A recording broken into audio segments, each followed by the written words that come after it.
ನಿಂತ್ಕೊಳ್ಳೋಣ.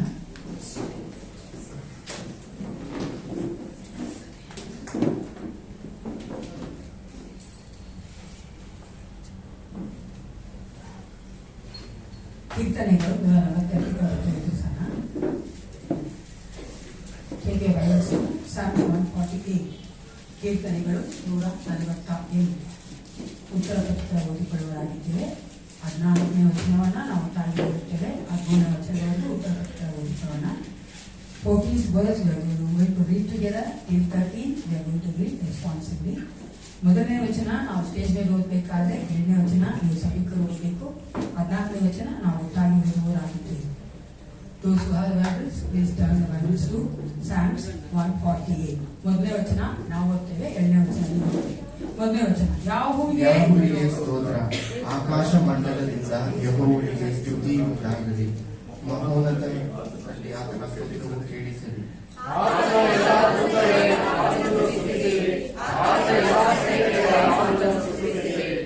ಸೂರ್ಯ ಚಂದ್ರರೇ ಆತನನ್ನು ಸ್ತುತಿಸಿರಿ, ಹೊಳೆಯುವ ಎಲ್ಲ ನಕ್ಷತ್ರಗಳೇ ಆತನನ್ನು ಸ್ತುತಿಸಿರಿ.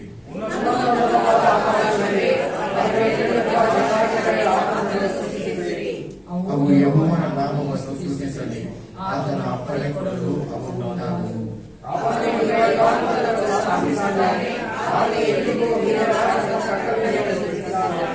ಭೂಮಂಡಲದಿಂದ ಯೆಹೋವನಿಗೆ ಸ್ತುತಿ ಉಂಟಾಗಲಿ.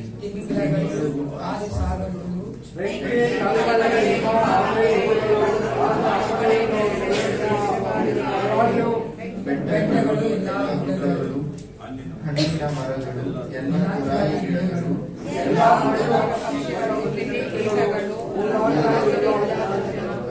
ಪ್ರಭುಗಳು, ಸರ್ವಾಧಿಕಾರಿಗಳು, ಯೆಹೋವನನ್ನು ಕೊಂಡಾಡಲಿ. ಆತನ ನಾಮವನ್ನೇ ಮಹತ್ವವುಳ್ಳದ್ದು, ಆತನ ಪ್ರಭಾವವು ಭೂಮ್ಯಾಕಾಶಗಳಲ್ಲಿ ಬೆಳೆಯುತ್ತದೆ. 14ನೇ ವಚನ ಒಟ್ಟಾಗಿ ಓದಿಕೊಳ್ಳೋಣ. ಆತನು ತನ್ನ ಪ್ರಜೆಗೋಸ್ಕರ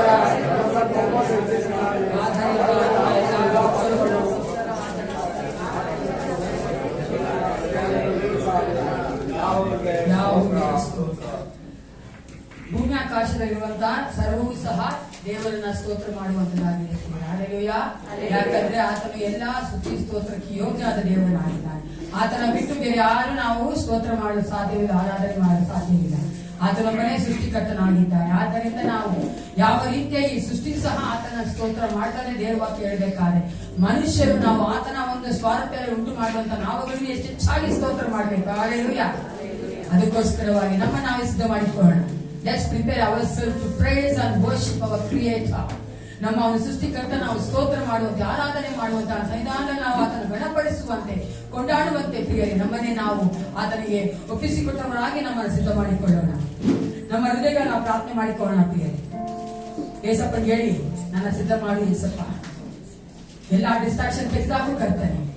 ನನ್ನ ಸಂಪೂರ್ಣ ಮನಸ್ಸಿನಿಂದ ನಾನು ಅರ್ಥ ಮಾಡಿಕೊಂಡವರಾಗಿ ನಿನ್ನ ಸ್ತೋತ್ರ ಮಾಡಬೇಕು. ನೀನು ಯಾರಾಗಿದ್ಯೋ ಆ ಒಂದು ವಿಷಯದಲ್ಲಿ ನಾನು ಸ್ತೋತ್ರ ಮಾಡಬೇಕು. ನೀವು ನಮ್ಗೆ ಏನು ಮಾಡಿದ್ಯೋ ಅದಕ್ಕಾಗಿ ನಾನು ಕೃತಜ್ಞತೆ ಸಲ್ಲಿಸಬೇಕು.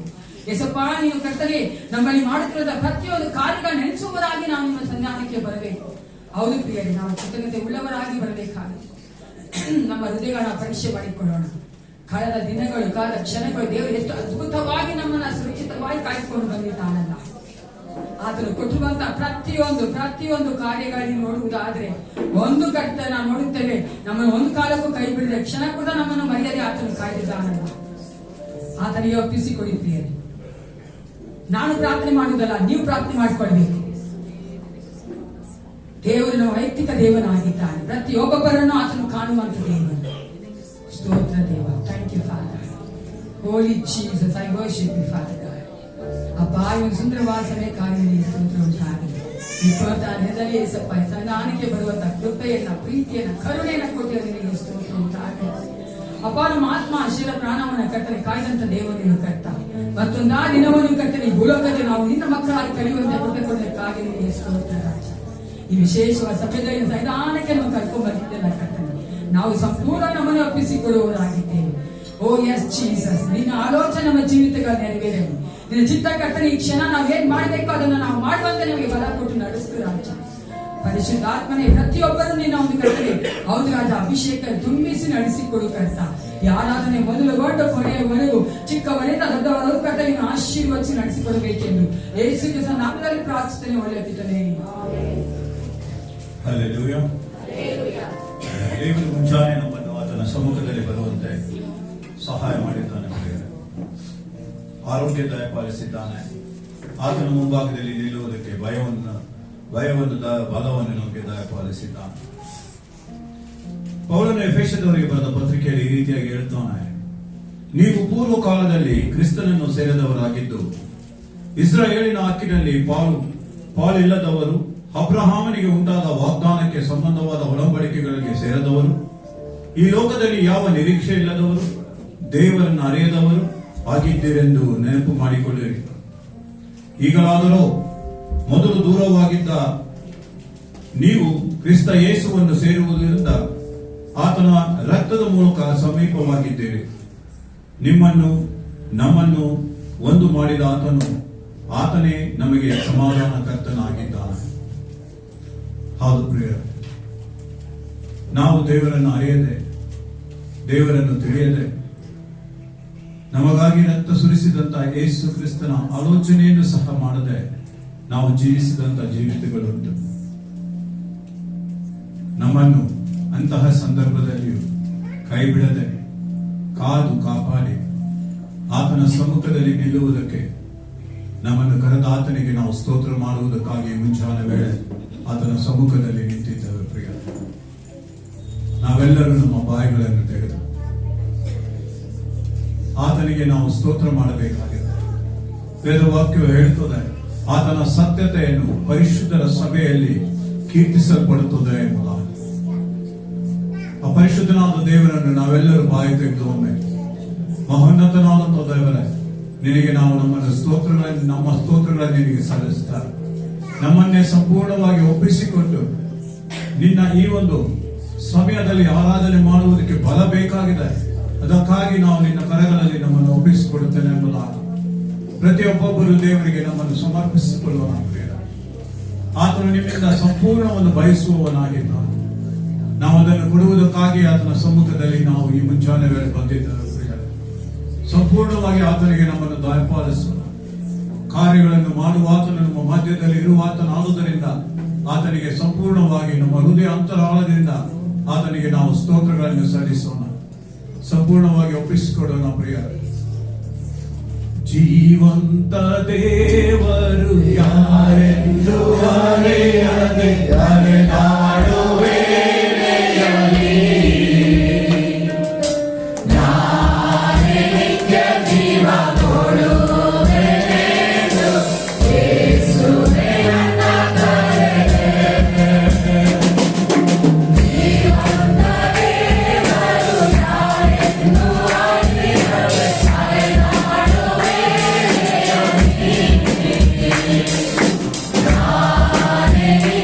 Jivadoro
ಜೀವಿಸುತ್ತಿರುವಂತಹ ನನ್ನ ದೇವರು ನಮ್ಮನ್ನು ಕರೆದಾತನಾದುದರಿಂದ ನಾವು ಆತನಿಗೆ ಸ್ತೋತ್ರಗಳನ್ನು ಸಲ್ಲಿಸುತ್ತಾರೆ. ಆ ಜೀವಂತ ದೇವರು ನಮ್ಮನ್ನು ಕರೆದ ಮೇಲೆ ಆತನು ನಮಗೆ ಕೊಟ್ಟಂತಹ ವಾಕ್ಯಗಳನ್ನು ನಾವು ಪರಿಪಾಲಿಸುತ್ತಾ ಆತನನ್ನು ಹಿಂಬಾಲಿಸಬೇಕಾಗಿದೆ. ಆತನು ನಮಗೆ ಮಾಡಿರುವಂತಹ ವಾಗ್ದಾನಗಳನ್ನು ಹೊಂದಿಕೊಳ್ಳುವುದಕ್ಕಾಗಿ ಆತನು ಕೊಟ್ಟಂತಹ ಒಂದು ನಿತ್ಯ ಜೀವದ ಕಡೆಗೆ ನಾವು ನಡೆಯಬೇಕಾದರೆ ನಮಗೆ ಪರಿಶುದ್ಧಾತ್ಮನ ಬಲ ಬೇಕು ಪ್ರಿಯ. ನಡೆಯಬೇಕಾದರೆ ನಮಗೆ ಆತ್ಮನ ಶಕ್ತಿ ಬೇಕು ಪ್ರಿಯ. ಅದಕ್ಕಾಗಿ ಮುಂಜಾನೆ ವೇಳೆ ನಾವು ಪರಿಶುದ್ಧಾತ್ಮನ ಆ ಒಂದು ಬಲಕ್ಕಾಗಿ ಪ್ರಾರ್ಥನೆ ಮಾಡುವಂತೆ ಹಾಡಿನ ಮುಖಾಂತರ ನಾವು ಈ ಒಂದು ಹಾಡಿನ ಮುಖಾಂತರ ದೇವರಿಗೆ ನಮ್ಮನ್ನು ಒಪ್ಪಿಸಿಕೊಟ್ಟು ಆತ್ಮನ ಬಲಕ್ಕಾಗಿ ನಾವು ಈ ಹಾಡನ್ನು ಹಾಡಿಕೊಳ್ಳೋಣ ಪ್ರಿಯ.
ದೇವರ ಸಮ್ಮುಖದಲ್ಲಿ ನಾವು ಕೂತ್ಕೊಳ್ಳುವ ಆತನನ್ನು ಸ್ತುತಿಸುವಂತ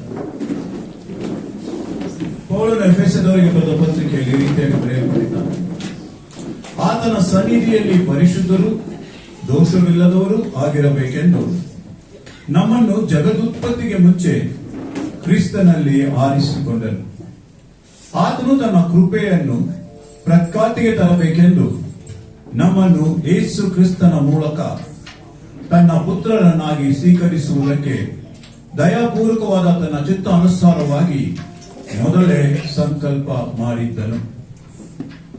ಹೌದು ಪ್ರಿಯರೇ, ನಾವು ಈ ದಿನಗಳಲ್ಲಿ ಜೀವಿಸುತ್ತಿದ್ದೇವೆ, ದೇವರನ್ನು ನಂಬಿದ್ದೇವೆ ಎಂಬುದಾಗಿ ಅಲ್ಲ.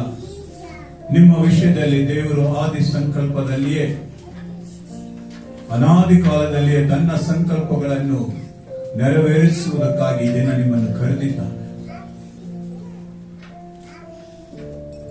ಯಾರೋ ಎಂಬುದಾಗಿ ಅಲ್ಲ, ತನ್ನ ಪುತ್ರಿಯರನ್ನಾಗಿ ಆತನು ಕರೆದಿದ್ದಾನೆ. ಇದು ಒಂದು ಅತಿಶಯವಾದಂತಹ ಕಾರ್ಯ ಪ್ರಿಯ. ಮನುಷ್ಯನ ಜ್ಞಾನಕ್ಕೆ ಅದು ಯೋಚಿಸಲು ಸಹ ಶಕ್ತಿ ಇಲ್ಲ.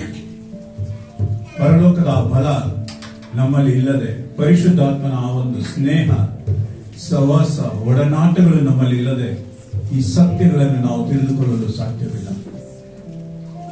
ಅದರಿಂದಲೇ ನಾವು ದೇವರನ್ನು ಸ್ತುತಿಸುತ್ತಾ ಇರುತ್ತಾರೆ. ನಮ್ಮ ಪ್ರಾಣ ಇರುವವರೆಗೂ, ನಮ್ಮ ಉಸಿರು ಇರುವವರೆಗೂ ಆತನನ್ನು ಸ್ತುತಿ ಮಾಡುವಂತೆ ಈ ಗೀತದೊಂದಿಗೆ ಮತ್ತೊಮ್ಮೆ ಆತನನ್ನು ನಾವು ಮಹಿಮೆ ಪಡಿಸೋಣ.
ಅತ್ಯುನ್ನತವಾದಂತಹ ಸೇವೆ ಈ ಭೂಮಿಯಲ್ಲಿ ದೇವರ ಸೇವೆಗಿಂತ ಮಿಗಿಲಾದದ್ದು ಒಂದೂ ಇಲ್ಲ.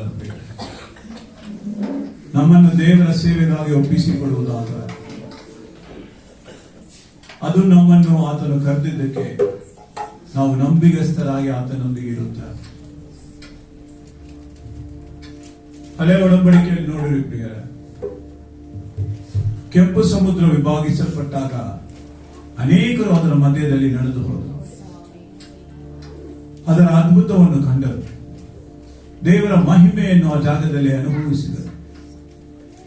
ಆದರೆ ಕೇವಲ ಸ್ವಲ್ಪ ಮಾತ್ರ ಯೋರ್ದಾನ್ ನದಿಯನ್ನು ದಾಟುವುದಕ್ಕೆ ಆಯಿತು. ಕೆಂಪು ಸಮುದ್ರವನ್ನು ದಾಟಿದ ಎಲ್ಲರೂ ಯೋರ್ದಾನ್ ನದಿಯನ್ನು ದಾಟಲೇ ಇಲ್ಲ. ಕಾರಣ ಅವರ ನಂಬಿಕೆಗಳಲ್ಲಿ ಬಲವಿಲ್ಲದಿರುವುದರಿಂದಲೇ ಅವರು ಯೋರ್ದಾನ್ ನದಿಯನ್ನು ದಾಟಲಾಗಲಿಲ್ಲ. ವೇದವಾಕ್ಯವು ಹೇಳುತ್ತದೆ, ಕೇವಲ ಯೆಹೋಶುವನು ಮತ್ತು ಕಾಲೇಬನು ಮಾತ್ರ ದೇವರಲ್ಲಿಟ್ಟಂತಹ ನಂಬಿಕೆಯಿಂದ ಯೋರ್ದಾನ್ ನದಿ ನೀರು ರಾಶಿಯಾಗಿ ನಿಂತಿದ್ದನ್ನು ಕಂಡರು ಎಂಬುದಾಗಿ. ಎಂತ ಅದ್ಭುತ ಪ್ರಿಯರೇ! ನಾವು ಈ ದಿನ ಮಾಡಿದಂತೆ ಈ ಪ್ರಯಾಣ ಪರಲೋಕದ ರಾಜ್ಯದವರೆಗೆ ನಮ್ಮನ್ನು ಕರೆದುಕೊಂಡು ಹೋಗೇ ಹೋಗುತ್ತದೆ ಎಂಬ ನಂಬಿಕೆಯಲ್ಲಿ ನಾವು ಆತನ ಸಮ್ಮುಖದಲ್ಲಿ ನಾವು ಆರಾಧಿಸಬೇಕಾಗಿದೆ, ಆತನನ್ನು ಮಹಿಮೆ ಪಡಿಸಬೇಕಾಗಿದೆ. ಆ ನಂಬಿಕೆಯ ಬಲದಲ್ಲಿ ನಾವು ಜೀವಿಸಬೇಕಾಗಿದೆ ಪ್ರಿಯರೇ. ಅದನ್ನೇ ದೇವರ ವಾಕ್ಯದಲ್ಲಿ ನಾವು ನೋಡುತ್ತೇವೆ. ಅವರ ನಂಬಿಕೆಯೇ ಅವರನ್ನು ಕಾನಾನ್ ದೇಶಕ್ಕೆ ಕರೆದುಕೊಂಡು ಹೋಯಿತು. ಇದನ್ನು ನಾವು ಸಹ ದೇವರಲ್ಲಿ ನಂಬಿಕೆ ಇಟ್ಟವರಾಗಿ ಪರಲೋಕ ರಾಜ್ಯವನ್ನು ನಾವು ಸೇರುತ್ತೇವೆಂಬ ನಂಬಿಕೆಯಲ್ಲಿ ದೇವರು ಒಳ್ಳೆಯವನಾಗಿದ್ದಾನೆ. ಆತನು ನಮ್ಮನ್ನು ಕೈ ಬಿಡುವುದೇ ಇಲ್ಲ. ಆತನು ನಂಬಿಗಸ್ತನಾಗಿ ನಮ್ಮ ಮಧ್ಯದಲ್ಲಿ ಸಂಚರಿಸುವ ಆತನಾಗಿದ್ದಾನೆ. ನಮ್ಮ ಜೀವಿತಗಳನ್ನು ಒಮ್ಮೆ ನಾವು ತಿರುಗಿ ನೋಡುವುದಾದರೆ ಆತನು ನಮ್ಮ ಎಂದಿಗೂ ಕೈ ಬಿಡಲಿಲ್ಲ. ಕೈ ಬಿಡಲ್ಪಟ್ಟವರಾಗಿ ನಾವು ಕಾಣಿಸಿಕೊಂಡರೂ ಸಹ ಆತನು ನಮ್ಮ ಕೈಗಳನ್ನು ಮತ್ತೆ ಹಿಡಿದು ಎಬ್ಬಿಸಿದ್ದಾನೆ ಪ್ರಿಯ. ಅಂತಹ ದೇವರನ್ನು ನಾವು ಈ ಮುಂಜಾನೆ ವೇಳೆ ಆರಾಧಿಸ್ತಾ ಇದ್ದೇವೆ. ಈ ಒಂದು ಗೀತೆಯೊಂದಿಗೆ ಆತನನ್ನು ಮತ್ತಷ್ಟು ಆರಾಧನೆ ಮಾಡೋಣ ಪ್ರಿಯರೇ.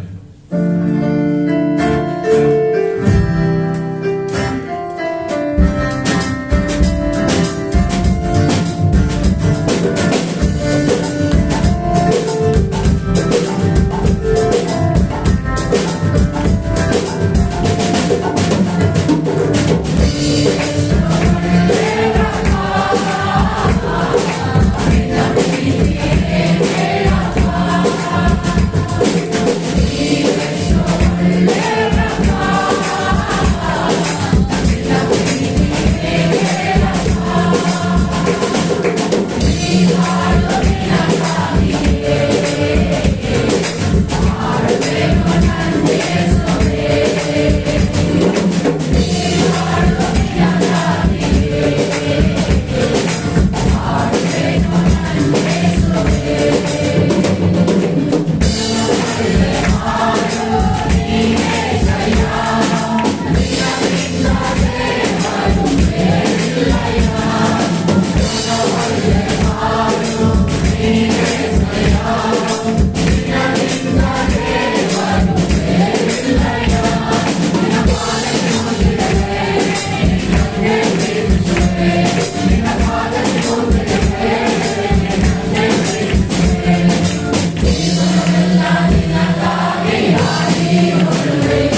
ಜೀವಿತದ ಪ್ರತಿ ದಿನದ ಹಾಡು, ನಮ್ಮ ಜೀವಿತದ ಪ್ರತಿ ದಿನದ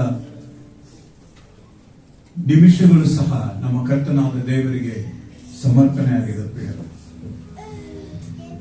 ಯೋಚಿಸಿ ಪ್ರಿಯರ, ಒಂದು ಕ್ಷಣ ನಮ್ಮನ್ನು ದೇವರು ಕೈ ಬಿಡುವುದಾದರೆ ನಮ್ಮ ಗತಿಗಳು ಏನಾಗುತ್ತೋ. ಪರಲೋಕ ರಾಜ್ಯಕ್ಕೆ ನಾವು ಮತ್ತೆ ಹೋಗುತ್ತೇವೆ, ನಮ್ಮ ಕರ್ತನಾದ ಯೇಸು ಕ್ರಿಸ್ತನು ಬರುತ್ತಾನೆಂಬ ನಿರೀಕ್ಷೆ ನಮ್ಮಲ್ಲಿ ಪ್ರತಿ ಕ್ಷಣವಿರಬೇಕು. ಅದೇ ನಮ್ಮನ್ನು ಆ ಲೋಕಕ್ಕೆ ಕರೆದುಕೊಂಡು ಹೋಗುವುದಕ್ಕೆ ಧೈರ್ಯವನ್ನು, ಬಲವನ್ನು, ಶಕ್ತಿಯನ್ನು, ಆದರಣೆಗಳನ್ನು ಉಂಟು ಮಾಡುತ್ತದೆ. ಪಾಪಗಳು ನಮ್ಮ ಬಳಿಗೆ ಬರದಂತೆ ತಡೆಯುವಂತಹ ಶಕ್ತಿ ದೇವರ ವಾಕ್ಯಗಳಿಗೆ ಇದೆ ಎಂಬುದಾಗಿ ನೋಡುತ್ತಾರೆ. ಅಂತ ದೇವರನ್ನು ಆರಾಧಿಸ್ತಾ ಇದ್ದಾರೆ ಪ್ರಿಯರೇ.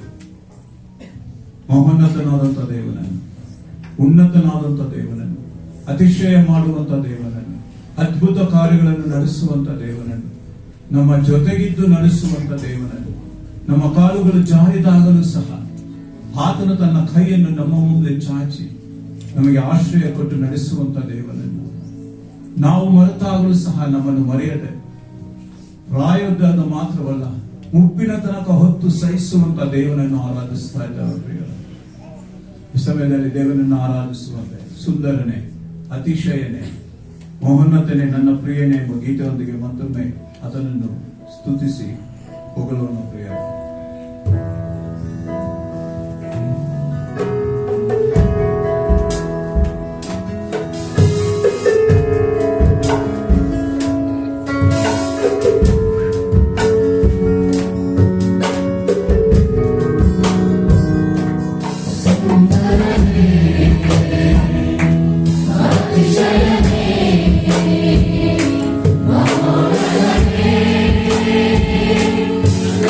Yeah.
ಸನ್ನಿಧಿಯಲ್ಲಿ ಆರಾಧನೆಗಾಗಿ ಎದ್ದು ನಿಂತುಕೊಳ್ಳೋಣ.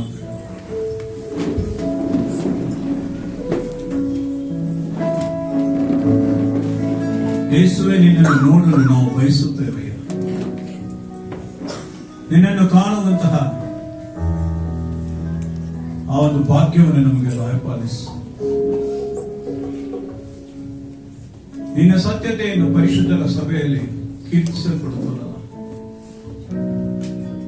ನಿನ್ನ ಮಕ್ಕಳು ನಿನ್ನ ಮುಂಭಾಗದಲ್ಲಿ ಆರಾಧನೆಗಾಗಿ ತಮ್ಮನ್ನು ಒಪ್ಪಿಸಿಕೊಟ್ಟಿದ್ದಾರೆ. ದೇವರ ಮುಂಭಾಗದಲ್ಲಿ ಪ್ರತಿಯೊಬ್ಬೊಬ್ಬರು ಆತನನ್ನು ದೃಷ್ಟಿಸುವವರಾಗಿ ಒಪ್ಪಿಸಿಕೊಡಿದ್ದಾರೆ.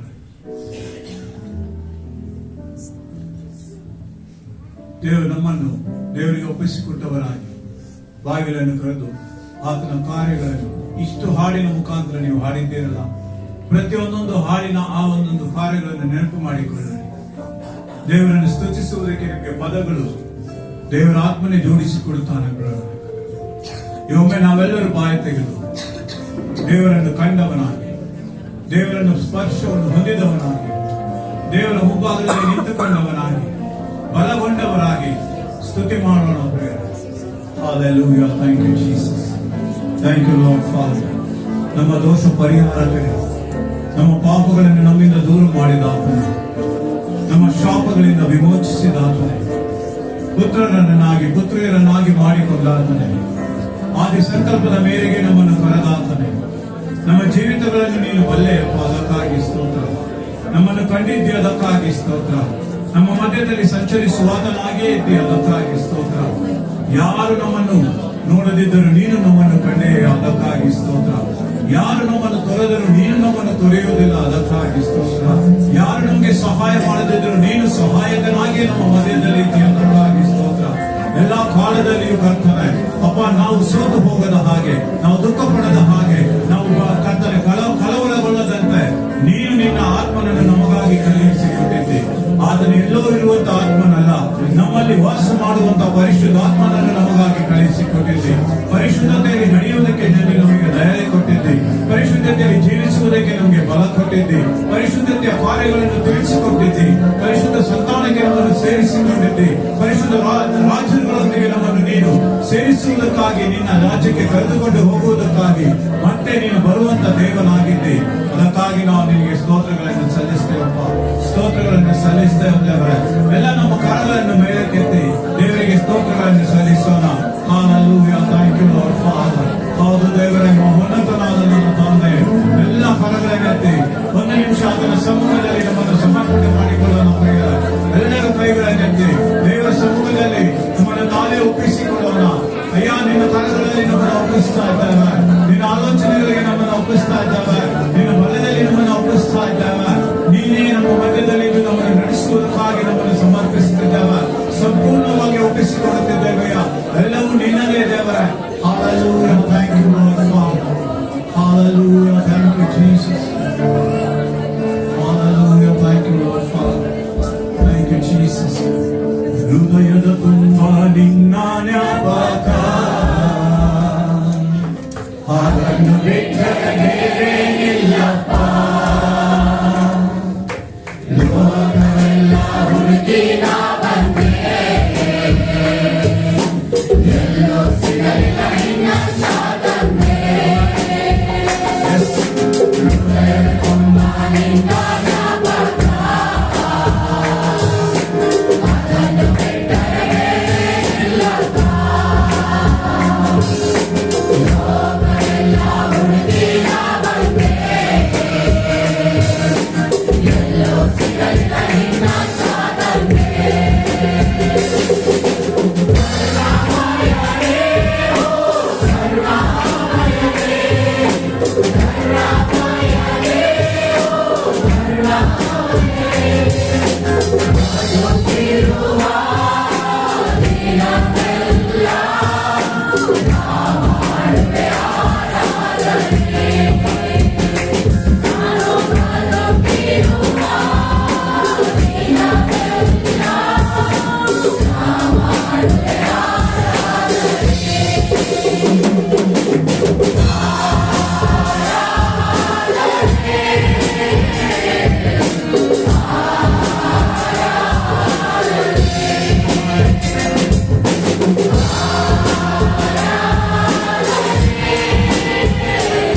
ನನ್ನ ಮನವೇ ದೇವರನ್ನೇ ನಂಬಿ ಶಾಂತವಾಗಿ, ನನ್ನ ನಿರೀಕ್ಷೆಯು ನೆರವೇರುವುದು ಆತನಿಂದಲೇ.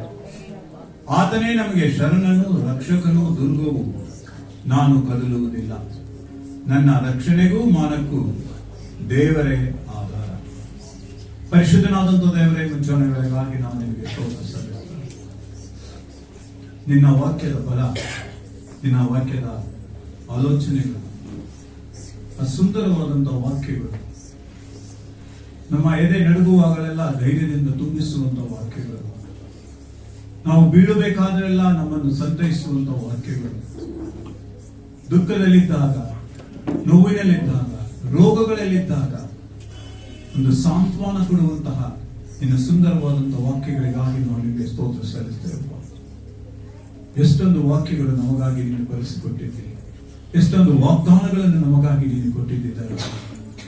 ಈ ಎಲ್ಲ ವಾಗ್ದಾನಗಳಿಂದಲೇ ನಾವು ನಮ್ಮ ಜೀವಿತಗಳಲ್ಲಿ ಅನೇಕ ಕಾರ್ಯಗಳನ್ನು ಮಾಡುವಂತೆ ನೀವು ಸಹಾಯ ಮಾಡುತ್ತಿದ್ದೀರಿ. ಈ ಮುಂಜಾನೆ ವೇಳೆಗಾಗಿ ನಿಮಗೆ ಸ್ತೋತ್ರ ಸಲ್ಲಿಸ್ತಾರೆ. ಆರಾಧನೆಗೆ ನಮ್ಮನ್ನು ಕರೆದುಕೊಂಡು ಬಂದದಕ್ಕಾಗಿ ಸ್ತೋತ್ರ ಸಲ್ಲಿಸ್ತಾರೆ. ಬಲ ಕೊಟ್ಟು ನಿನ್ನನ್ನು ಆರಾಧಿಸುವುದಕ್ಕಾಗಿ ನಮಗೆ ಸುಂದರವಾದಂತಹ ಶಬ್ದಗಳನ್ನು ಕೊಟ್ಟಿದ್ದಕ್ಕಾಗಿ ನಾವು ನಿಮಗೆ ಸ್ತೋತ್ರ ಸಲ್ಲಿಸುತ್ತಾರೆ. ನಿನ್ನ ಕರೆಗಳಲ್ಲಿ ಎಲ್ಲವನ್ನು ಒಪ್ಪಿಸಿಕೊಟ್ಟು ಯೇಸು ಕ್ರಿಸ್ತನ ಪರಿಶುದ್ಧವಾದಂತಹ ನಾಮದಲ್ಲಿ ಹೇಳುತ್ತಿದ್ದೇನೆ, ನನ್ನ ಪರಲೋಕದ ತಂದೆ. ನಾವು ನಿಂತಿರುವಂತೆ ಸತ್ಯವೇದಗಳನ್ನ ಇಬ್ರಿಯರ ಪತ್ರಿಕೆ 6ನೇ ಅಧ್ಯಾಯ ತಿಳಿಸ್ಕೋಣ. Please take your Bibles as you are standing. Hebrews chapter 6. ಇಬ್ರಿಯರ ಪತ್ರಿಕೆ 6ನೇ ಅಧ್ಯಾಯದ 1ರಿಂದ 3ನೇ ವಚನ. ನಮ್ಮ ಸುನೀತಾರವರು ಈ ವಾಕ್ಯಗಳು ಓದ್ತಾರೆ. Hebrews chapter 6 verse 1 to 3. ಇಬ್ರಿಯರಿಗೆ ಬರೆದ ಪತ್ರಿಕೆ 6ನೇ ಅಧ್ಯಾಯದಲ್ಲಿ 1ರಿಂದ 3ನೇ ವಚನ. ಸುನೀತಾ ಓದಬೇಕಾದ್ರೆ ಅದನ್ನು ಕೇಳಿಸಿಕೊಳ್ಳುವವರಾಗಿ ನಾವು ಸಹ ಅದನ್ನ ಗಮನಿಸೋಣ. ಆದುದರಿಂದ ನಿರ್ಜೀವ ಕರ್ಮಗಳ ಮೇಲಾನ ನಂಬಿಕೆಯನ್ನು ಬಿಟ್ಟು ಬಿಟ್ಟು ದೇವರಲ್ಲಿಯೇ ನಂಬಿಕೆ ಇಡಬೇಕಾದದ್ದು. ಸ್ನಾನ, ಹಸ್ತಾರ್ಪಣೆಗಳ ವಿಷಯವಾದ ಉಪದೇಶ, ಸತ್ತವರಿಗೆ ಪುನರುತ್ಥಾನವು, ನಿತ್ಯವಾದ ನ್ಯಾಯ ತೀರ್ಪು ಉಂಟೆಂಬುದು, ಇವುಗಳನ್ನು ಪದೇ ಪದೇ ಅಸ್ಥಿವಾರವಾಗಿ ಹಾಕದೆ ಕ್ರಿಸ್ತನ ವಿಷಯವಾದ ಪ್ರಥಮ ಬೋಧನೆಯನ್ನು ಕುರಿತು ಇನ್ನು ಮಾತನಾಡದೆ ಪೂರ್ಣವಾದ ತಿಳುವಳಿಕೆಗೆ ಸಾಗುತ್ತಾ ಹೋಗೋಣ. ಮತ್ತು ದೇವರ ಚಿತ್ತವಾದರೆ ಹೀಗೆ ಸಾಗುತ್ತಾ ಹೋಗುವೆವು. ಯಾವುದನ್ನು ನಾವು ಸಾಗುತ್ತಾ ಹೋಗ್ಬೇಕಂತೆ? ದೇವರ ಪೂರ್ಣವಾದ ತಿಳುವಳಿಕೆ. ದೇವರು ತಾಯಿ ನಮ್ಮ ಈ ರೀತಿಯಾಗಿ ನಡೆಸಿಕೊಳ್ಳಿ. ಎರಡು ಕುಳಿತುಕೊಂಡವರಾಗಿ ಸಂಡೇ ಹೋಗ್ಬೇಕಾದ್ರೆ ಸಮಯ ಸಂಡೇ ಸ್ಕೂಲ್ ಮಕ್ಕಳು ಮತ್ತೆ ಟೀಚರ್ಸ್ ಮಾತ್ರ ಹೋಗ್ಬೇಕು, ಬೇರೆ ಯಾರು ಹೋಗಬಾರ್ದು. ಎಲ್ಲರೂ ವಾಕ್ಯ ಕೇಳುವವರಾಗಿರ್ಬೇಕು. ಹೊರಗಡೆ ಜಾಗ ಇದ್ರೆ ಹೊರಗಡೆ ಇರಬೇಕು, ಹೊರಗಡೆ ಬಂದು ಕೂತ್ಕೊಳ್ಳಿ.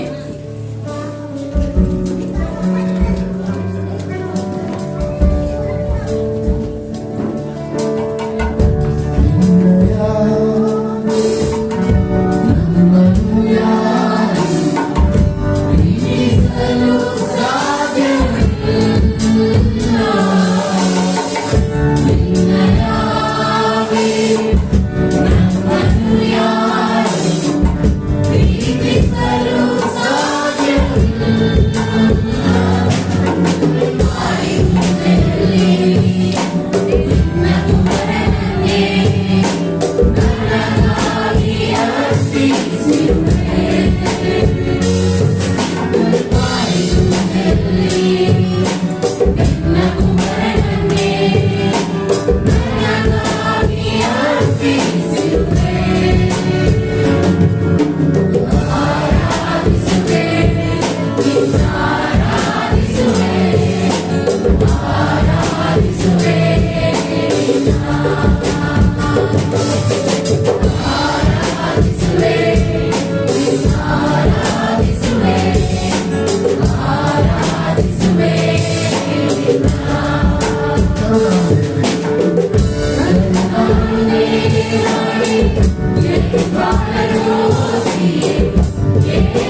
ನಮ್ಮನ್ನ ಪರಲೋಕ ನಿವಾಸಿಗಳಾಗಿ ಸಂಸ್ಥಾನವಾಗಿ ಮಾಡಿದಂತಹ ಯೇಸು ಕ್ರಿಸ್ತರ ನಾಮದಲ್ಲಿ ನಮ್ಮೆಲ್ಲರ ನಾವು ಸ್ವಾಗತ ಮಾಡುವರಾಗಿದ್ದೇವೆ.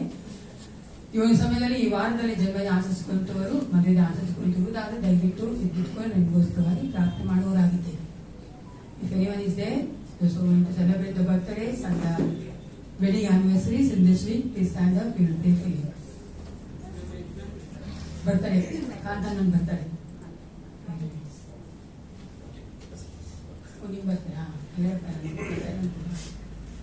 ಪ್ರಾರ್ಥನೆ ಮಾಡ್ತಾರೆ. ಸೃಷ್ಟಿಕರ್ತನು ಸರ್ವವಲ್ಲಭನು ಅಂತ ಪರಲೋಕ ತಂದೆ ಅಪ್ಪ ಪಿತನೇ ಒಂದು ಸಮಯಕ್ಕಾಗಿ ನನಗೆ ಸ್ತೋತ್ರ ಉಂಟಾಗಲಿ. ದೇವಾ ನಿನ್ನ ಎಷ್ಟು ಹೆಚ್ಚಾಗಿ ಪ್ರೀತಿ ಮಾಡಿ ನಿನ್ನ ಮಕ್ಕಳಾಗಿ ಮಾಡಿಕೊಂಡಿದ್ದೆ ಅಪ್ಪ ತಂದೆಯನ್ನು ಕರೆಯುವ ಭಾಗ್ಯ ಕೊಟ್ಟಿದ್ದೆ, ಅದಕ್ಕಾಗಿ ನನಗೆ ಸ್ತೋತ್ರ. ಈ ವಿಶೇಷವಾದ ಸಮಯದಲ್ಲಿ ನಿನ್ನ ಮುಂಭಾಗಿ ತಲೆಬಾಗಿ ನಿಂತಿರುವಂತಹ ಕರ್ತನೆ ನನ್ನ ಮಗನ ಫ್ಯಾಬಿಯಾನಿಗೆ ಒಪ್ಪಿಸಿಕೊಡುತ್ತೇನೆ. ಮಗನ ಜೀವಿತಕ್ಕೋಸ್ಕರವಾಗಿ ಸ್ತೋತ್ರ ಉಂಟಾಗಲಿ. ಮಗನ ಆಶೀರ್ವದಿಸು. ಕಳೆದ ವರ್ಷಕ್ಕಿಂತ ಈ ಒಂದು ವರ್ಷದಲ್ಲಿ ಅಧಿಕವಾಗಿ ನಿನ್ನ ಮಗನಾಗಿ ನಿನ್ನ ಒಂದು ಬಲ ತುಂಬಿಸಲ್ಪಡುವಂತ ಮಗನಾಗಿ ನಿನ್ನ ಅಭಿಷೇಕವನ್ನು ಹೊಂದಿದ ಮಗನಾಗಿ ನಿನ್ನ ಒಂದು ಆಲೋಚನೆಯಂತೆ ನಡೆಯುವುದಕ್ಕೆ ಬೇಕಾದ ನಿನ್ನ ಕೃಪೆಯನ್ನು ಕೊಟ್ಟು ನಡೆಸಬೇಕೆ ನಾನು ಒಪ್ಪಿಸಿಕೊಡುತ್ತೇನೆ. ಅನಾಧಿಕಾದ ತೀರ್ಮಾನದಾಗೆ ಆ ಮಗ ನೀನು ಕರೆದಿದ್ದಿ, ಒಂದು ಆಲೋಚನೆ ಇಟ್ಟಿದ್ದಿ. ಆ ಒಂದು ಆಲೋಚನೆ ಅಪ್ಪ ಹೌದು ರಾಜ ಅದು ನೆರವೇರುವಂತೆ ನೀನು ಆ ಮಗನ ಕರ್ತನೆ ಬಲಪಡಿಸಬೇಕೆ ನಾನು ಒಪ್ಪಿಸಿಕೊಡುತ್ತೇನೆ. ಒಳ್ಳೆ ಆರೋಗ್ಯ ದಯಪಾಲಿಸಿಕೊಡು. ಆ ಮಗ ಹೋಗೋಣ ಬರೋಣ ಆಶೀರ್ವದಿಸು. ವಿಶೇಷವಾಗಿ ಆ ಮಗನ ಮಾಡುವಂತ ಪ್ರತಿಯೊಂದು ಕೈ ಕೆಲಸದಲ್ಲಿ ನೀನು ಕರ್ತನೆ ಆ ಮಗನ ಕರ್ತನೆ ಸಫಲತೆ ಕಾಣುವಂತೆ ಕಾರ್ಯ ಮಾಡು ದೇವ. ಹೌದು ರಾಜ, ಎಲ್ಲದಕ್ಕಿಂತ ಹೆಚ್ಚಾಗಿ ನಿನ್ನನ್ನೇ ಪ್ರೀತಿಸುವಂತ ಮಗನಾಗಿ ಅಪ್ಪ ನಿನ್ನನ್ನೇ ಭಾವಿಸುವಂತ ಮಗನಾಗಿ ಆ ಮಗನ ಹೃದಯವಂತ ಎಲ್ಲ ಕರ್ತನೆ ಹೌದು ರಾಜ ಅನೇಕ ವಿಷಯಗಳಿಗೆ ಕರ್ತನೆ ಬೇಕಾದಂತ ಆನ್ಸರ್ಸ್ ಅನ್ನ ನೀವು ಕೊಟ್ಟು ನಡೆಸಬೇಕೆ ನಾನು ಒಪ್ಪಿಸಿಕೊಳ್ಳುತ್ತೇನೆ. ಈ ಒಂದು ವಿಶೇಷವಾದ ಸಮಯದಲ್ಲಿ ನಿಮ್ಮ ಮಗನ ಕಾಂತಾನೆ ಪಾಸನಿಗೆ ಒಪ್ಪಿಸಿಕೊಳ್ಳುತ್ತೇನೆ. ಅಪ್ಪ ಆ ಮಗನ ಆಶೀರ್ವದಿಸು. ಈ ವಯಸ್ಸಾದ ಕಾಲದಲ್ಲಿ ಬೇಕಾಗುವಂತ ನಿನ್ನ ಬಲವನ್ನ ಆರೋಗ್ಯವನ್ನ ನಿನ್ನ ಕೃಪೆಯನ್ನ ಕೊಟ್ಟು ನಡೆಸಬೇಕೆ ನಾನು ಒಪ್ಪಿಸಿಕೊಳ್ಳುತ್ತೇನೆ. ಎಲ್ಲಕ್ಕಿಂತ ಹೆಚ್ಚಾಗಿ ನಾನು ಹೃದಯವನ್ನು ನಿನಗೆ ಒಪ್ಪಿಸಿಕೊಟ್ಟವನಾಗಿ ಅಪ್ಪ ನಿನ್ನ ಮಗನಾಗಿ ರಕ್ಷಣೆ ಹೊಂದಿಕೊಳ್ಳುವಂತೆ ಕಾರ್ಯ ಮಾಡು. ಮನುಷ್ಯರು ನೋಡದಂತೆ, ಮನುಷ್ಯರಿಗೆ ಭಯಪಡದಂತೆ ನಿನ್ನನ್ನೇ ದೃಷ್ಟಿಸಿ ನೋಡುವಂತ ಮಗನಾಗಿ ಮಾರ್ಪಡಿಸಿದೆ ಸಪ್ಪ. ಆ ಮಗನ ಹೃದಯ ಒಳ್ಳೆದಾಗಿದೆ, ನೀನು ಬದಲಾತನಾಗಿದ್ದಿ ಎಸಪ್ಪ. ನಿನ್ನ ಮಗನಾಗಿ ಸಂಪೂರ್ಣ ಮಾರ್ಪಡುವಂತೆ ಕಾರ್ಯ ಮಾಡು. ಎಲ್ಲ ಬಳೆಯನ್ನು ತೆಗೆದುಹಾಕಬೇಕೆ ನಾನು ಬೇಡುತ್ತೇನೆ. ಆಯುಷ್ ಕಾಲ ಕೂಡಿಸಿಕೊಡು ಕರ್ತ. ನಿನ್ನ ಕೃಪೆಯನ್ನು ತುಂಬಿಸು. ನಿನ್ನ ಒಂದು ಆಲೋಚನೆ ಆ ಮಗನ ಜೀವಿತ ನೆರವೇರುವಂತೆ ಅಪ್ಪ ಮಗನಿರುವಂತ ಎಲ್ಲ ನೋವಿನಿಂದ ಬಿಡುಗಡೆ ಮಾಡಿ ನೀನೇ ಆ ಮಗನ ಆಶೀರ್ವದಿಸಿ ನಡೆಸಿಕೊಡಬೇಕೆ ನಾನು ಒಪ್ಪಿಸಿಕೊಳ್ಳುತ್ತೇನೆ. ಅಪ್ಪ ನಾವು ಕೊಟ್ಟಿರುವಂತಹ ಈ ಕಾಣಿಕೆಗಳ ದಶಭಾಗನ ಆಶೀರ್ವದಿಸು ಕರ್ತ. ಅಪ್ಪ ನಮ್ಮೆಲ್ಲರ ಕರ್ತನ ಕೈ ಕೆಲಸಗಳನ್ನ ಆಶೀರ್ವದಿಸು. ಯಾವ ಕೊರತೆ ನಾನು ನಡೆಸಿಕೊಡಬೇಕೆ ನಾನು ಒಪ್ಪಿಸಿಕೊಳ್ಳುತ್ತೇನೆ.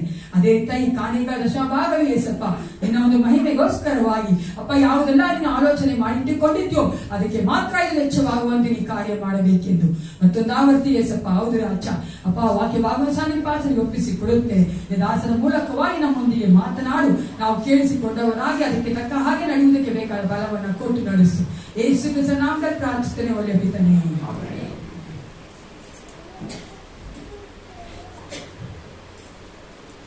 ಎರಡು ಶಾಯಿದೇನ್ರಿ ಶಾಯಿಲಾಗಿ ಬಿಡೋಣ. ದೇವ್ರ ತಾಯಿ ನಿಮ್ಮನ್ನು ಆಶೀರ್ವದಿಸಿ ನಡೆಸ್ಕೊಂಡು ಬಂದಿದ್ದಾನೆ. ಅದಕ್ಕಾಗಿ ದೇವರಿಗೆ ಸ್ತೋತ್ರ ಉಂಟಾಗಲಿ. ನಮ್ಮ ದೇವಂತ ಟೈಟಲ್ಸ್ ಅವ್ರ ಮುಂದೆ ಬಂದು ಈಗ ಅನೌನ್ಸ್ಮೆಂಟ್ ಕೊಡ್ತಾರೆ. ದಯವಿಟ್ಟು ಅನೌನ್ಸ್ಮೆಂಟ್ ಕಳಿಸ್ಬಿಡಿ.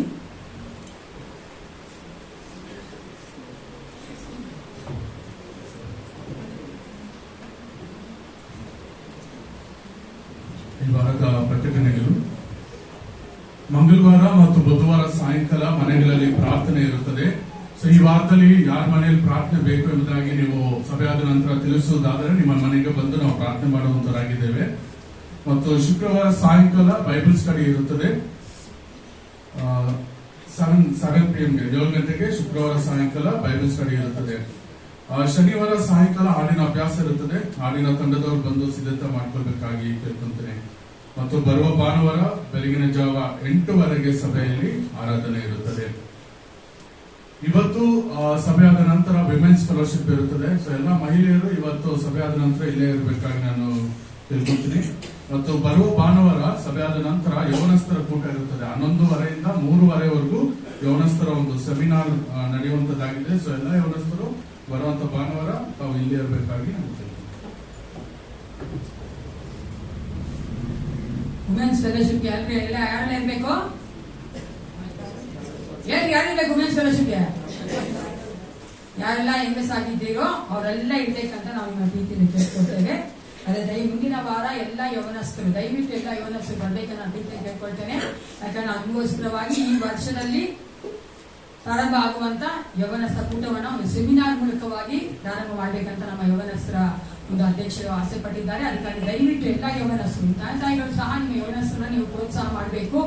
ನೀವು ಅಲ್ಲಿ ಇಲ್ಲಿ ಸಭೆ ನಡೆಯುವಂತ ಕಾರ್ಯಗಳಿಗೆ ಅವ್ರನ್ನ ನೀವು ಬಿಟ್ಕೊಡ್ಬೇಕು. ನೀವ್ ಹೇಳ್ತಾ ಇದ್ರೆ ಆ ಮಕ್ಕಳನ್ನ, ಯಾಕಂದ್ರೆ ಲೋಕದಲ್ಲಿ ಅನೇಕ ಕಾರ್ಯಗಳು ನೀವು ಅವ್ರನ್ನ ಬೋಧಿಸ್ತೀರಿ, ಅವ್ರಿಗೆ ಉಪದೇಶ ಮಾಡ್ತೀರಿ, ಅವ್ರಿಗೆ ಕ್ಲಾಸ್ ನಿಂತ್ಕೊಳ್ತೀವಿ, ಅವ್ರ ಬೇಕಾ ಆಲೋಚನೆ ಕೊಡ್ತೀರಾ ಇಲ್ವೋ? ಯಾರ ಕೋಳ ಅಪ್ಪ ಮಂದಿರ ಹೇಳಿ ಎಲ್ರು ಕೊಡ್ತೀರಲ್ವಾ? ಅದೇ ರೀತಿಯಾಗಿ ಸಭೆ ನಡೆಯುವಂತ ಕಾರ್ಯಗಳಿಗೆ, ಆತ್ಮಿಕವಾದ ಕಾರ್ಯಗಳನ್ನ ಅವ್ರನ್ನ ನೀವು ಬಿಟ್ಟುಕೊಡಬೇಕು. ಅವರೊಂದಿಗೆ ಮಾತನಾಡಿ ಅವ್ರಿಗೆ ಇರುವಂತ ಎಲ್ಲ ಯಾಕೆ ಅವ್ರು ಬರಲ್ಲ, ಯಾಕೆ ಅವ್ರು ತೊಂದರೆ ಇದೆ ಅಂತ ನೀವು ಮಾತನಾಡುವುದಾದ್ರೆ, ನಾವು ಮಾತಾಡೋದ್ರಿಂದ ತಂದೆ ಮಾತಾಡ್ಬೇಕು. ಅವ್ರನ್ನ ನೀವು ಯೌವನಸ್ಥರ ಕೂಟಗಳಿಗೆ ಮಕ್ಕಳ ಒಂದು ಕಾರ್ಯ ಮಕ್ಕಳನ್ನ ಬಿಡುವುದಾದ್ರೆ ದೇವರು ತಾನೇ ಆ ಒಂದು ವಯಸ್ಸಿಂದನೇ ಬೆಳೆಸ್ಕೊಂಡು ಬರ್ತಾನೆ. ಅದು ಮಾಡಿದ್ರೆ ನಾವು ಅವ್ರಿಗೆ ಒಂದು 30 ವರ್ಷ 40 ವರ್ಷ ಆದ್ಮೇಲೆ ಅವ್ರನ್ನ ನೀವು ಸಭೆಗೆ ಬನ್ನಿ ಸಭೆ ಕಾರ್ಯಗಳನ್ನ ಮಾಡಿ ಅಂತ ಅವ್ರು ಮಾಡೋದಿಲ್ಲ. ಅದಕ್ಕೋಸ್ಕರ ನಿಮ್ ಪ್ರೀತಿನ ಕೇಳ್ಕೊಳ್ತೇನೆ, ದಯವಿಟ್ಟು ಯೌವನಸ್ಥ ಮಕ್ಕಳು ಮುಂದಿನ ವಾರ ಇರುವಂತಹ ಸೆಮಿನಾರ್ ಅಟೆಂಡ್ ಮಾಡೋದಕ್ಕೆ ಕೇಳ್ಕೊಳ್ತೇನೆ. ಅದೇ ರೀತಿಯಾಗಿ ಈ ಒಂದಿನ ಸರ್ವಿಸ್ ಆದ ನಂತರ ವುಮೆನ್ಸ್ ಅವರು ಫೆಲೋಶಿಪ್ಗೋಸ್ಕರವಾಗಿ ಇರ್ಬೇಕನ್ನ ಕೇಳ್ಕೊಳ್ತೀನಿ. ಈಗ ನಮ್ಮ ಮಧ್ಯೆ ಸೈಮನ್ ಅವರು ಮುಂದೆ ಬಂದು ಅವನಿಗೆ ವಾಕ್ಯ ಹಂಚಿಕೊಳ್ತಾರೆ.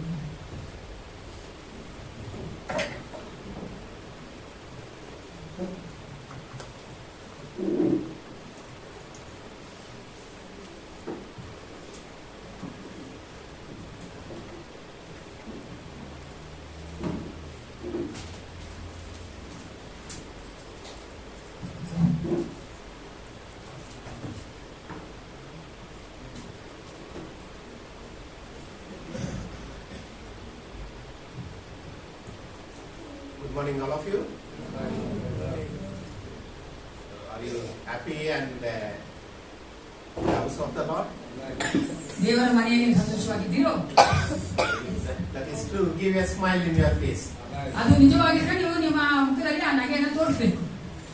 ನಗ್ತಾ ಅಂದ್ರೆ ನೀವು ಸಂತೋಷವಾಗಿಲ್ಲ ಅಂತ. After 33 years of ministry of Jesus. ಯೇಸು ಕ್ರಿಸ್ತನ 33 ವರ್ಷ ಸೇವೆ ಆದ ನಂತರ, so 30 years he served his family. 30 ವರ್ಷ ಆತನ ಕುಟುಂಬದೊಂದಿಗಿದ್ದನು. He learned the work of a carpenter. ಆ ಕಾರ್ಪೆಂಟರ್ ಕೆಲಸವನ್ನು ಆತನು ಕಲಿತುಕೊಂಡನು. And he was excelling in everything God has given to him. ಆತನಿಗೆ ದೇವರು ಏನ ಕೊಟ್ಟರು ಅದೆಲ್ಲ ಉತ್ತಮವಾಗಿ ಆತನು ಮಾಡುವವನಾಗಿದ್ದನು. 3.5 years of his ministry was so outstanding. 3.5 ವರ್ಷ ಆತನು ಮಾಡಿದಂತ ಸೇವೆ ಅದು ಅದ್ಭುತವಾಗಿತ್ತು, ಅತಿಶಯವಾಗಿತ್ತು. In the church calendar, starting from next Wednesday, they are going to have the Lenten days. ಆ ಲೆಂಟ್ ಡೇಸ್ ಅಂತ ಅವ್ರು ಮಾಡ್ತಾರೆ ಈ ಕ್ಯಾಲೆಂಡರ್ ನೋಡಿದ್ರೆ ಮುಂದಿನ ಬುಧವಾರದಿಂದ. So I thought I would preach about the final prayer of Jesus Christ. Yesu Krista ಮಾಡಿದ ಕೊನೆಯ ಒಂದು ಪ್ರಾರ್ಥನೆಯ ಕುರಿತಾಗಿ ನಾನು ನಿಮ್ಮಲ್ಲಿ ಬೋಧಿಸಬೇಕಂತ ಅನ್ಕೊಂಡೆ. You find this in John chapter 17. ಯೋಹಾನ 17ನೇ ಅಧ್ಯಾಯದಲ್ಲಿ ಆ ಒಂದು ಪ್ರಾರ್ಥನೆ ಇದೆ. Keep the Bible open. We will read some of the words. ಯೋಹಾನ 17ನೇ ಆ ಒಂದು ಭಾಗಕ್ಕೆ ನೀವು ಸತ್ಯದ ತಿಳ್ಕೊಳ್ಳಿ. ನಾವು ಕೆಲವೊಂದು ವಚನಗಳು ಓದುವವರಾಗಿದ್ದೇವೆ. After all these things Jesus has performed in this world, Yesu Krista ಈ ಲೋಕದಲ್ಲಿ ಮಾಡಿದ ಎಲ್ಲಾ ಕಾರ್ಯಗಳಾದ ನಂತರ he made this prayer to his Father. ಯೇಸು ಕ್ರಿಸ್ತನು ತಂದೆ ದೇವರಿಗೆ ಈ ರೀತಿಯಾಗಿ ಪ್ರಾರ್ಥನೆ ಮಾಡ್ತಾ ಇದ್ದಾನೆ. If you look at the entire gospel, there are 4 people, gospel writers record this in the Bible. ಸುವಾರ್ತೆಯ ಬರೆದಂತಹ ಸುವಾರ್ತಿಕರು ಈ 4 ಸುವಾರ್ತೆಗಳು ಸಹ ಬರಿತಾ ಇದ್ದಾರೆ. And they recorded the work, life and work and ministry of Jesus Christ. Yesu Krista ಮಾಡಿದಂತಹ ಯೇಸು ಕ್ರಿಸ್ತ ಜೀವಿತ ಆತನ ಮಾಡಿದಂತಹ ಸೇವೆ ಮತ್ತೆ ಆತನ ಒಂದು ಎಲ್ಲಾ ಕೆಲಸಗಳ ಕುರಿತಾಗಿ ಬೋಧನೆ ಕುರಿತಾಗಿ ಬರೆದಿದ್ದಾರೆ. One of the things I observed recently was people were following him because they want him to perform a miracle in their life. ನಾನು ಇತ್ತೀಚಿನ ದಿನಗಳಲ್ಲಿ ನಾನು ಗಮನಿಸಿದೆ ಅಂದ್ರೆ ಯೇಸು ಕ್ರಿಸ್ತನ ಅನೇಕರು ಹಿಂಬಾಲಿಸಿಕೊಂಡು ಹೋಗ್ತಾ ಇದ್ದಾರೆ. ಯಾಕಂದ್ರೆ ಆತನು ಮಾಡಿದಂತಹ ಅದ್ಭುತ ಕಾರ್ಯಗಳಿಗೋಸ್ಕರವಾಗಿ. Because they were thinking that Jesus only came to do a miracle in this world. ಅವ್ರು ಅನ್ಕೊಂಡ್ರು ಈ ಲೋಕಕ್ಕೆ ಯೇಸು ಕ್ರಿಸ್ತನು ಬಂದಿರೋದೇ ಅದ್ಭುತಗಳನ್ನ ಮಾಡೋದಕ್ಕಾಗಿ ಎಂದು. But it is not true. ಆದ್ರೆ ಅದು ಸತ್ಯ ಅಲ್ಲ. Jesus came to give the salvation to all of us. ಆದ್ರೆ ನಮಗೆಲ್ಲರಿಗೂ ರಕ್ಷಣೆ ಕೊಡ್ಬೇಕಂದ್ರೆ ಯೇಸು ಕ್ರಿಸ್ತನು ಬಂದಾತನ. So when people misunderstood that he is coming is to give a salvation, ರಕ್ಷಣೆ ಕೊಡೋದಕ್ಕೆ ಮೈದಾನ ಅರ್ಥ ಮಾಡಿಕೊಳ್ಳದೆ ಅವರು ಅದ್ಭುತಗಳು ಮಾಡಿದ ತಪ್ಪಾಗಿ ಅರ್ಥ ಮಾಡಿಕೊಂಡಾಗ Jesus always left those people and went to another place. ಆ ರೀತಿಯಾಗಿರುವಂತಹ ಜನಗಳನ್ನ ದೇವರು ಬಿಟ್ಟು ಬೇರೆ ಕಡೆಗೆ ಹೋಗ್ತಾ ಇದ್ದು. He passed over them to a different place. ಅವ್ರನ್ನ ಬಿಟ್ಟು ಹಾದು ಹೋಗಿ ಬೇರೆ ಕಡೆ ಹೋಗ್ತಾ ಇದ್ದು. In John chapter 17, you see that Jesus praying for 3 important things. ಇಲ್ಲಿ ನಾವು ನೋಡುತ್ತೇವೆ ಯೋಹಾನ 17ರಲ್ಲಿ ಯೇಸು ಕ್ರಿಸ್ತನು 3 ಮುಖ್ಯವಾದ ಕಾರ್ಯಗಳಿಗೋಸ್ಕರ ಪ್ರಾರ್ಥನೆ ಮಾಡ್ತಾ ಇದ್ದಾನೆ. Number 1, he prays for himself. ಮೊದಲಾಗಿ ಆತನು ತನಗಾಗಿ ಪ್ರಾರ್ಥನೆ ಮಾಡ್ಕೊಳ್ತಾನೆ. He explained there that how important it is the relationship with the father and son. ಅಲ್ಲಿ ಆತನು ತಂದೆ ಇರುವಂತಹ ಒಂದು ಸಂಬಂಧದ ಕುರಿತಾಗಿ ಎಷ್ಟು ಮುಖ್ಯವಾಗಿದೆ ಎಂದು ಕುರಿತಾಗಿ ಹೇಳ್ತಾನೆ. I love this prayer because Jesus is making a connection with the Trinity Father.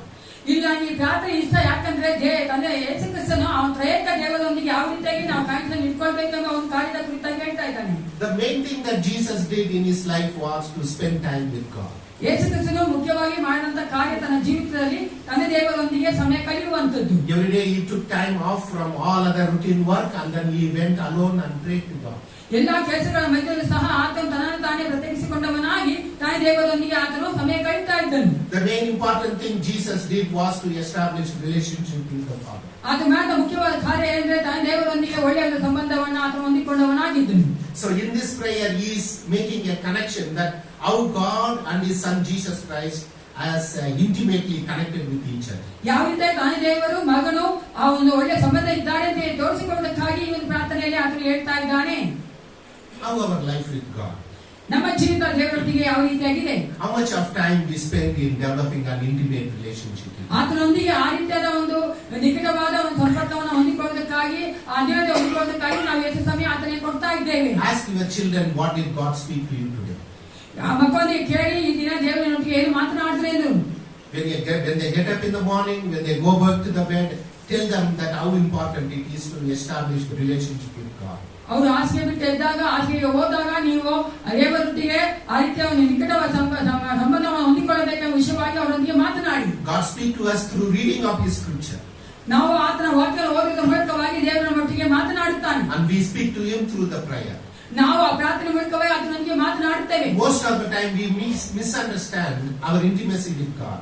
ನಾವು ಅನೇಕ ಸಾರಿ ನಾವು ದೇವರೊಟ್ಟಿಗೆ ಇರುವಂತಹ ಸಂಬಂಧದ ಆ ಒಂದು ಅನ್ವಯದ ಕುರಿತಾಗಿ ತಪ್ಪಾಗಿ ಅರ್ಥ ಮಾಡ್ಕೊಳ್ತೇವೆ. We think only praying to God is the relationship that we have.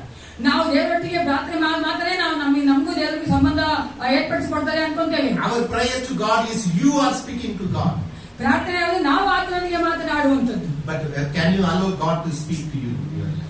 ದೇವರು ನಿಮ್ಮ ಜೀವಿತದಲ್ಲಿ ಮಾತನಾಡುವ ಹಾಗೆ ನೀವು ದೇವರಿಗೆ ಅವಕಾಶ ಕೊಡ್ತೀರೋ? Spend as much as time in reading and meditating God's word. ಎಷ್ಟು ಸಮಯ ಆಗುತ್ತೋ ಅಷ್ಟು ಸಮಯ ನಾವು ಸತ್ಯವೇದ ಓದುವುದರ ಮೂಲಕವಾಗಿ ಧ್ಯಾನ ಮಾಡುವುದರ ಮೂಲಕವಾಗಿ ನಾವು ಸಮಯ ಕಳೆಯಬೇಕು.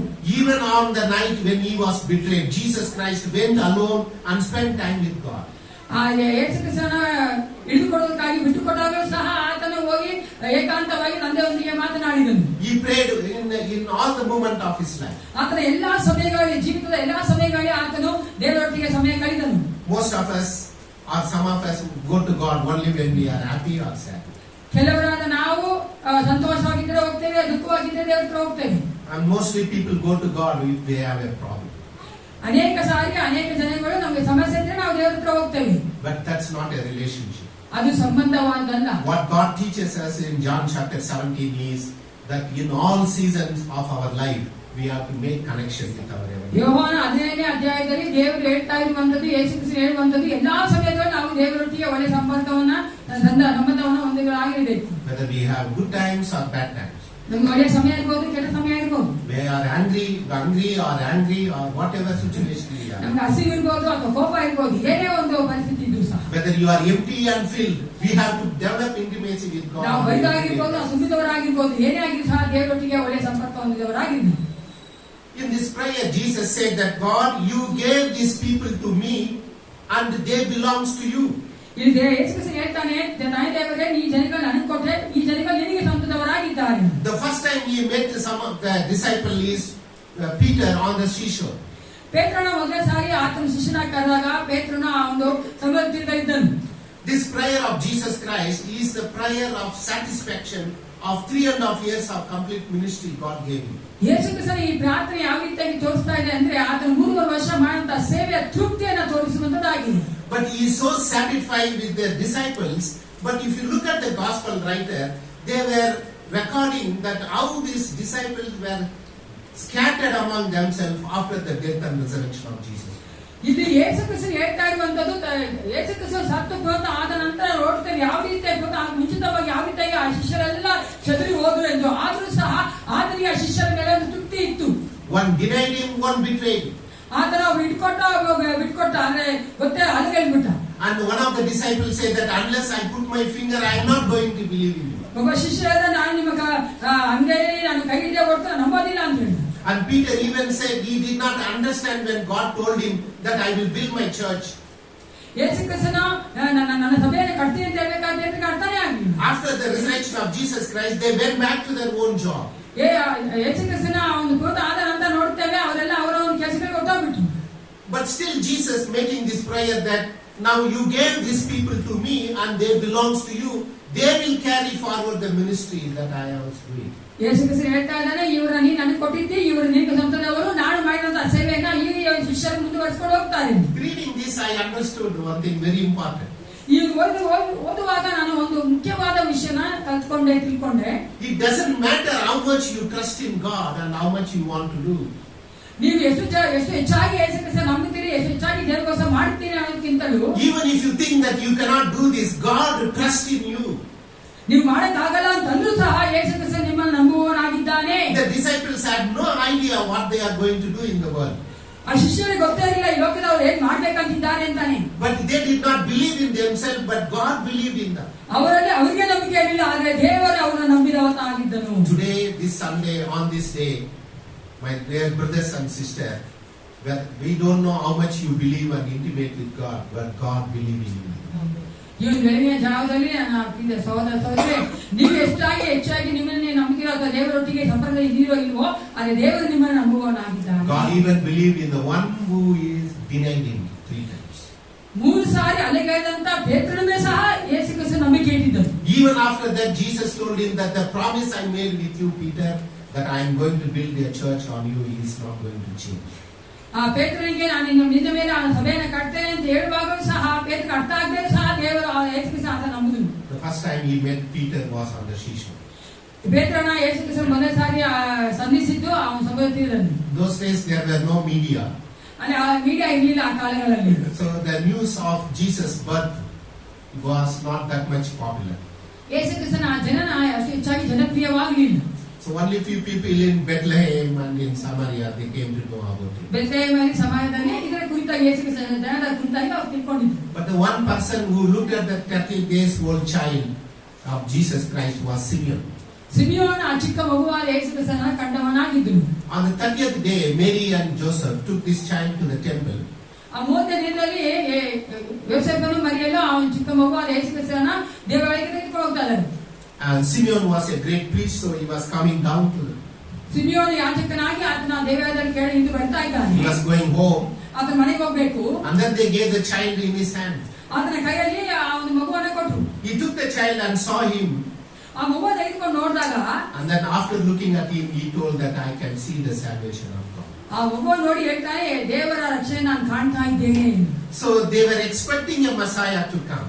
ಆ ಮೆಸ್ಸಿಯನು ಬರಬೇಕೆಂಬುದನ್ನು ಅವರು ನಿರೀಕ್ಷೆ ಮಾಡಿಕೊಂಡಿದ್ರು. They looked at every male child and their eyes to see that, are you the one to come? ಪ್ರತಿಯೊಬ್ಬ ಗಂಡು ಮಕ್ಕಳು ನೋಡ್ಬೇಕಾದ್ರೆ ಅವ್ರ ಕಣ್ಣುಗಳು ನೋಡಿ ಇವರೇ ಬರಬೇಕಾಗಿದ್ದ ಮೆಸ್ಸಿಯನ ಅಂತ ಅನ್ಕೊಂತಾ ಇದ್ರು. Every teacher in Jesus' time, they were looking for a Messiah to come. ಆ ಯೇಸು ಕ್ರಿಸ್ತನ ಒಂದು ಸಮಯದಲ್ಲಿ ಎಲ್ಲಾ ಗುರುಗಳಾದಂತವರು, ರಬ್ಬಿ ಆದಂತವರೆಲ್ಲ ಆ ರೀತಿಯಾಗಿ ಮೆಸ್ಸಿಯನಿಗಾಗಿ ನಿರೀಕ್ಷಿಸಿಕೊಂಡಿದ್ರು. At the 12 years of age, whoever comes to them for learning, they look at their eyes and see that, are you the one we are expecting? 12 ವರ್ಷವಾಗುವಾಗ ಆ ಗಂಡು ಮಕ್ಕಳು ಅವರಲ್ಲಿ ಬೋಧನೆಗೋಸ್ಕರ ಬರಬೇಕಾದ್ರೆ ಅವ್ರ ಕಣ್ಣುಗಳು ನೋಡ್ಕೊಂಡು ಅವ್ರು ಅನ್ಕೊಂತಾ ಇದ್ರು, ನೀನೇನಾ ಮೆಸ್ಸಿಯನು ಬರಬೇಕಾದವನು ಎಂದು. So they were expecting a Messiah to come. ಮೆಸ್ಸಿಯನ ಬರಬೇಕೆಂಬ ನಿರೀಕ್ಷೆಯಲ್ಲಿದ್ರು. So in this attitude, Peter was also expecting a Messiah to come. ಈ ಮನೋಭಾವದಲ್ಲಿ ಪೇತ್ರನು ಸಹ ಮೆಸ್ಸಿಯನ ಬರಬೇಕೆಂಬ ಒಂದು ನಿರೀಕ್ಷೆಯಲ್ಲಿದ್ದನು. So he met Jesus on the seashore of Sea of Galilee. ಆ ಒಂದು ಗಲಿಲೆಯ ಸಮುದ್ರದ ತೀರದಲ್ಲಿ ಯೇಸು ಕ್ರಿಸ್ತನನ್ನ ಪೇತ್ರನು ಕಂಡನು. Jesus is not a fisherman, you know. ನಿಮಗೆ ಗೊತ್ತು, ಯೇಸು ಕ್ರಿಸ್ತನು ಒಬ್ಬ ಬೆಸ್ತನಾಗಿರಲಿಲ್ಲ. Actually, he is traveling from one side of the sea to the other side. ಒಂದು ಸಮುದ್ರದ ಈ ತೀರದಿಂದ ಆ ಕಡೆ ಸಮುದ್ರಕ್ಕೆ ಆತನು ಹೋಗಬೇಕಾಗಿತ್ತು. So you have two travel options. ಅಲ್ಲಿ ಇದ್ದಿದ್ದು ಎರಡೇ ಪ್ರಯಾಣ ಮಾಡೋ ಮಾರ್ಗಗಳು. One, you use the passenger ship.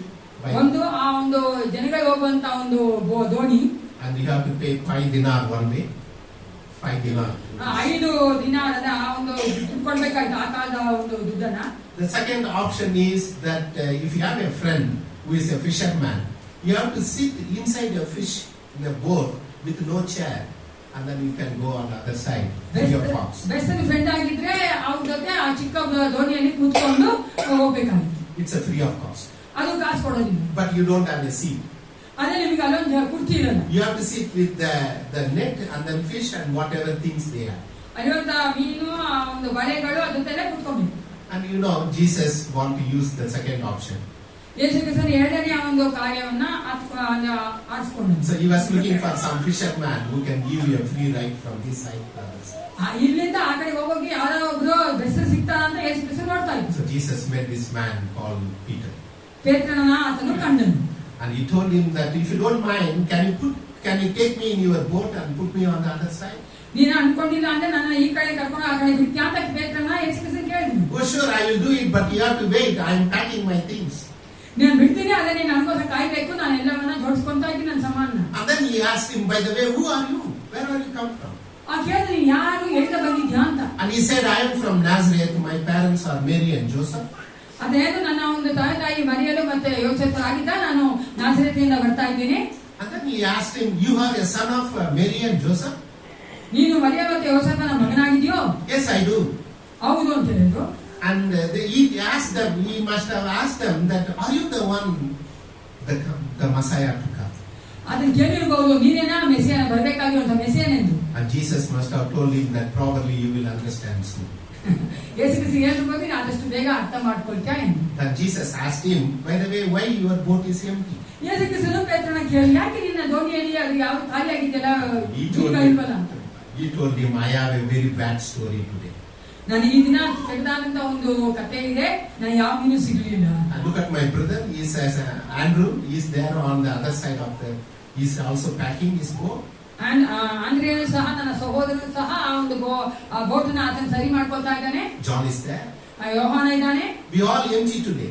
ನಾವೆಲ್ಲ ಯಾರಿಗೂ ಆ ಒಂದು ಮೀನು ಸಿಗಲಿಲ್ಲ. And he told him that in the emptiness of our boat, you have met us today. ಈ ದಿನ ಖಾಲಿಯಾದಂತ ಬೋಟ್ ಅಲ್ಲಿ ಇರುವಂತ ನಮ್ಮನ್ನ ನೀವು ಸಂಧಿಸಿದ್ದಿ ಅಂತ ಪೇತ್ರ ಹೇಳ್ದ. Peter did not understand that God will meet us when we are empty of our boat. ಪೇತ್ರ ಅರ್ಥ ಮಾಡ್ಕೊಂಡಿಲ್ಲ, ನಾವು ಯಾವಾಗ ಖಾಲಿಯಾಗಿರ್ತೇವೋ, ಬರಿದಾಗಿರ್ತೇವೋ ಆಗಲೇ ದೇವರು ಯೇಸು ಕ್ರಿಸ್ತನು ಬಂದು ನಮ್ಮನ್ನ ಸಂಧಿಸ್ತಾನೆ. Is your boat empty? ನಿಮ್ಮ ಒಂದು ಬೋಟ್ ಅಥವಾ ದೋಣಿಗಳು ಅದು ಖಾಲಿಯಾಗಿದೆಯೋ? God wants to meet you today. ದೇವರು ಇದೆಯಾ ನಿಮ್ಮನ್ನ He's ಸಂಧಿಸಬೇಕೆಂದು. going to tell you that when I am here, your boat will never be empty. ದೇವರು ಯೇಸು ಕ್ರಿಸ್ತನು ಹೇಳುವವನಾಗಿದ್ದಾನೆ, ನಾನು ಇರ್ಬೇಕಾದ್ರೆ ನಿಮ್ಮ ಒಂದು ದೋಣಿ ಯಾವಾಗಲೂ ಅದು ಖಾಲಿ ಆಗುವುದು. Jesus told him that I know you are a skillful fisherman, ನನಗೆ ಗೊತ್ತು ನೀನು ಕೌಶಲ್ಯ ಉಳ್ಳಂತ ಒಬ್ಬ ಬೆಸ್ತನಾಗಿದ್ದೆ ಎಂದು. but can you put your net on the other side? ಈ ನಿನ್ನ ಒಂದು ಬಳೆಯನ್ನ ಆ ಕಡೆ ಹಾಕ್ತೀಯಾ ಅಂತ ಕೇಳಿದ್ರು. So probably Peter would have told, come on, you are a carpenter, you don't know anything about fishing. ಪೇತ್ರ ಹೇಳಿರ್ಬೋದು, ನೀನು ಒಬ್ಬ ಕಾರ್ಪೆಂಟರ್, ನಿನಗೆ ಏನು ಗೊತ್ತಿಲ್ಲ ಅಂತ. But what Peter said is, because you are saying it, I am doing it. ಪೇತ್ರ ನೀನು ಹೇಳಿದಕ್ಕೋಸ್ಕರವಾಗಿ ನಾನು ಮಾಡ್ತಾ ಇದ್ದೇನೆ. And Jesus loved the way he accepted a carpenter's suggestion to cast the boat on the net on the others. ಯೇಸುವಿಗೆ ತುಂಬಾ ಸಂತೋಷ ಆಯ್ತು, ಇಷ್ಟ ಆಯ್ತು. ಯಾಕಂದ್ರೆ ಕಾರ್ಪೆಂಟರ್ ಮಾತನ್ನು ಕೇಳಿ ಆತನು ಹೇಳಿದಂತ ಜಾಗದಲ್ಲಿ ಆತನ ಬಳೆ ಆಗೋದಕ್ಕೆ You need openness.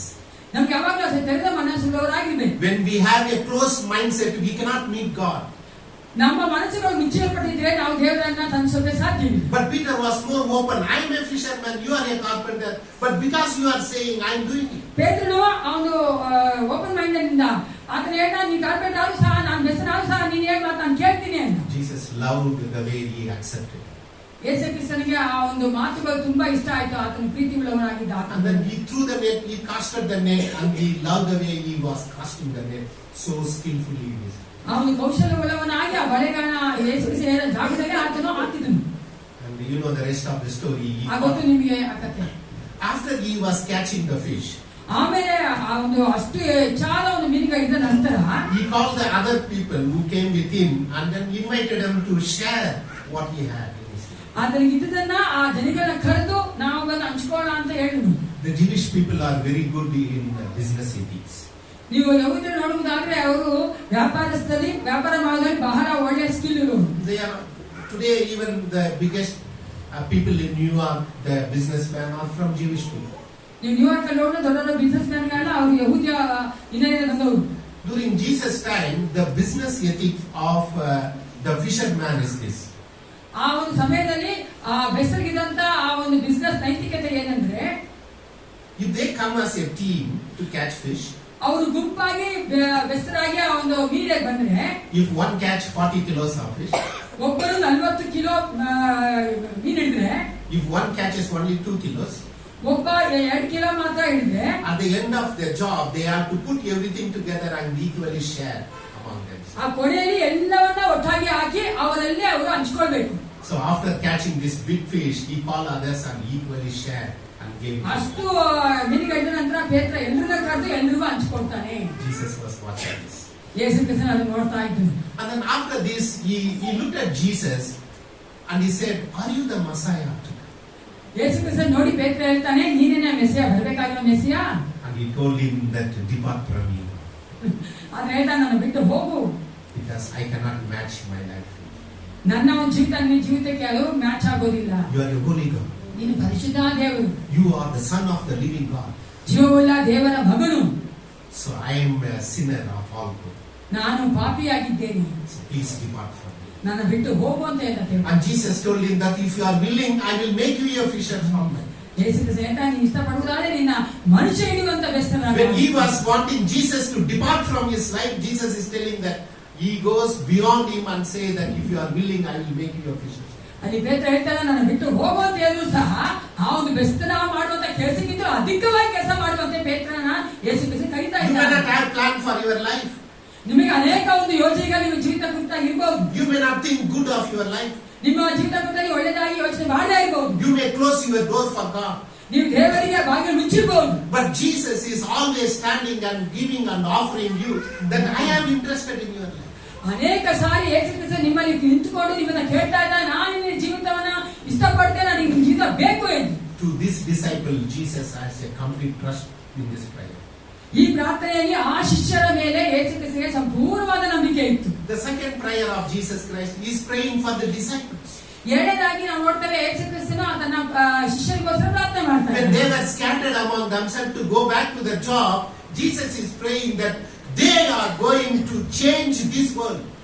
ಆ ಶಿಷ್ಯರು ತಮ್ಮ ಕೆಲಸಗಳ ಕುರಿತಾಗಿ ಚದರಿ ಹೋಗಿದ್ರು ಸಹ ಆ ಶಿಷ್ಯರ ಕುರಿತಾಗಿ ಇಲ್ಲಿ ಪ್ರಾರ್ಥನೆ ಮಾಡ್ತಾನೆ ಯೇಸು ಕ್ರಿಸ್ತನು, ಈ ಶಿಷ್ಯರು ಲೋಕವನ್ನ ಬದಲಾಯಿಸುತ್ತಾರೆ ಎಂದು. Jesus knows that on this man, this rock, I am going to build the church. ಅದು ಗೊತ್ತಿತ್ತು, ಅದಕ್ಕಾಗಿ ಆದಂತ ಈ ಒಂದು ಬಂಡೆಯ ಮೇಲೆ ನಾನು ಸಭೆಯನ್ನು ಕಟ್ಟುತ್ತೇನೆ. The day he met Jesus and he told him that I will make you fishers of men, God has a trust in him.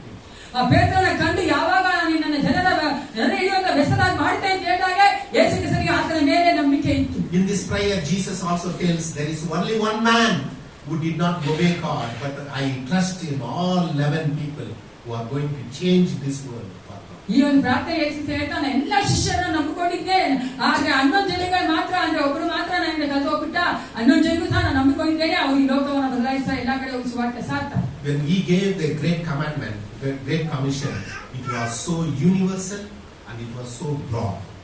ಅಲ್ಲಿ ನೋಡ್ಬೇಕಾದ್ರೆ ಯೇಸು ಕ್ರಿಸ್ತನ ಮಹಾ ಆಜ್ಞೆ ಕೊಡ್ಬೇಕಾದ್ರೆ ಅದು ಸಾರ್ವತ್ರಿಕವಾಗಿತ್ತು, ದೊಡ್ಡದಾಗಿತ್ತು.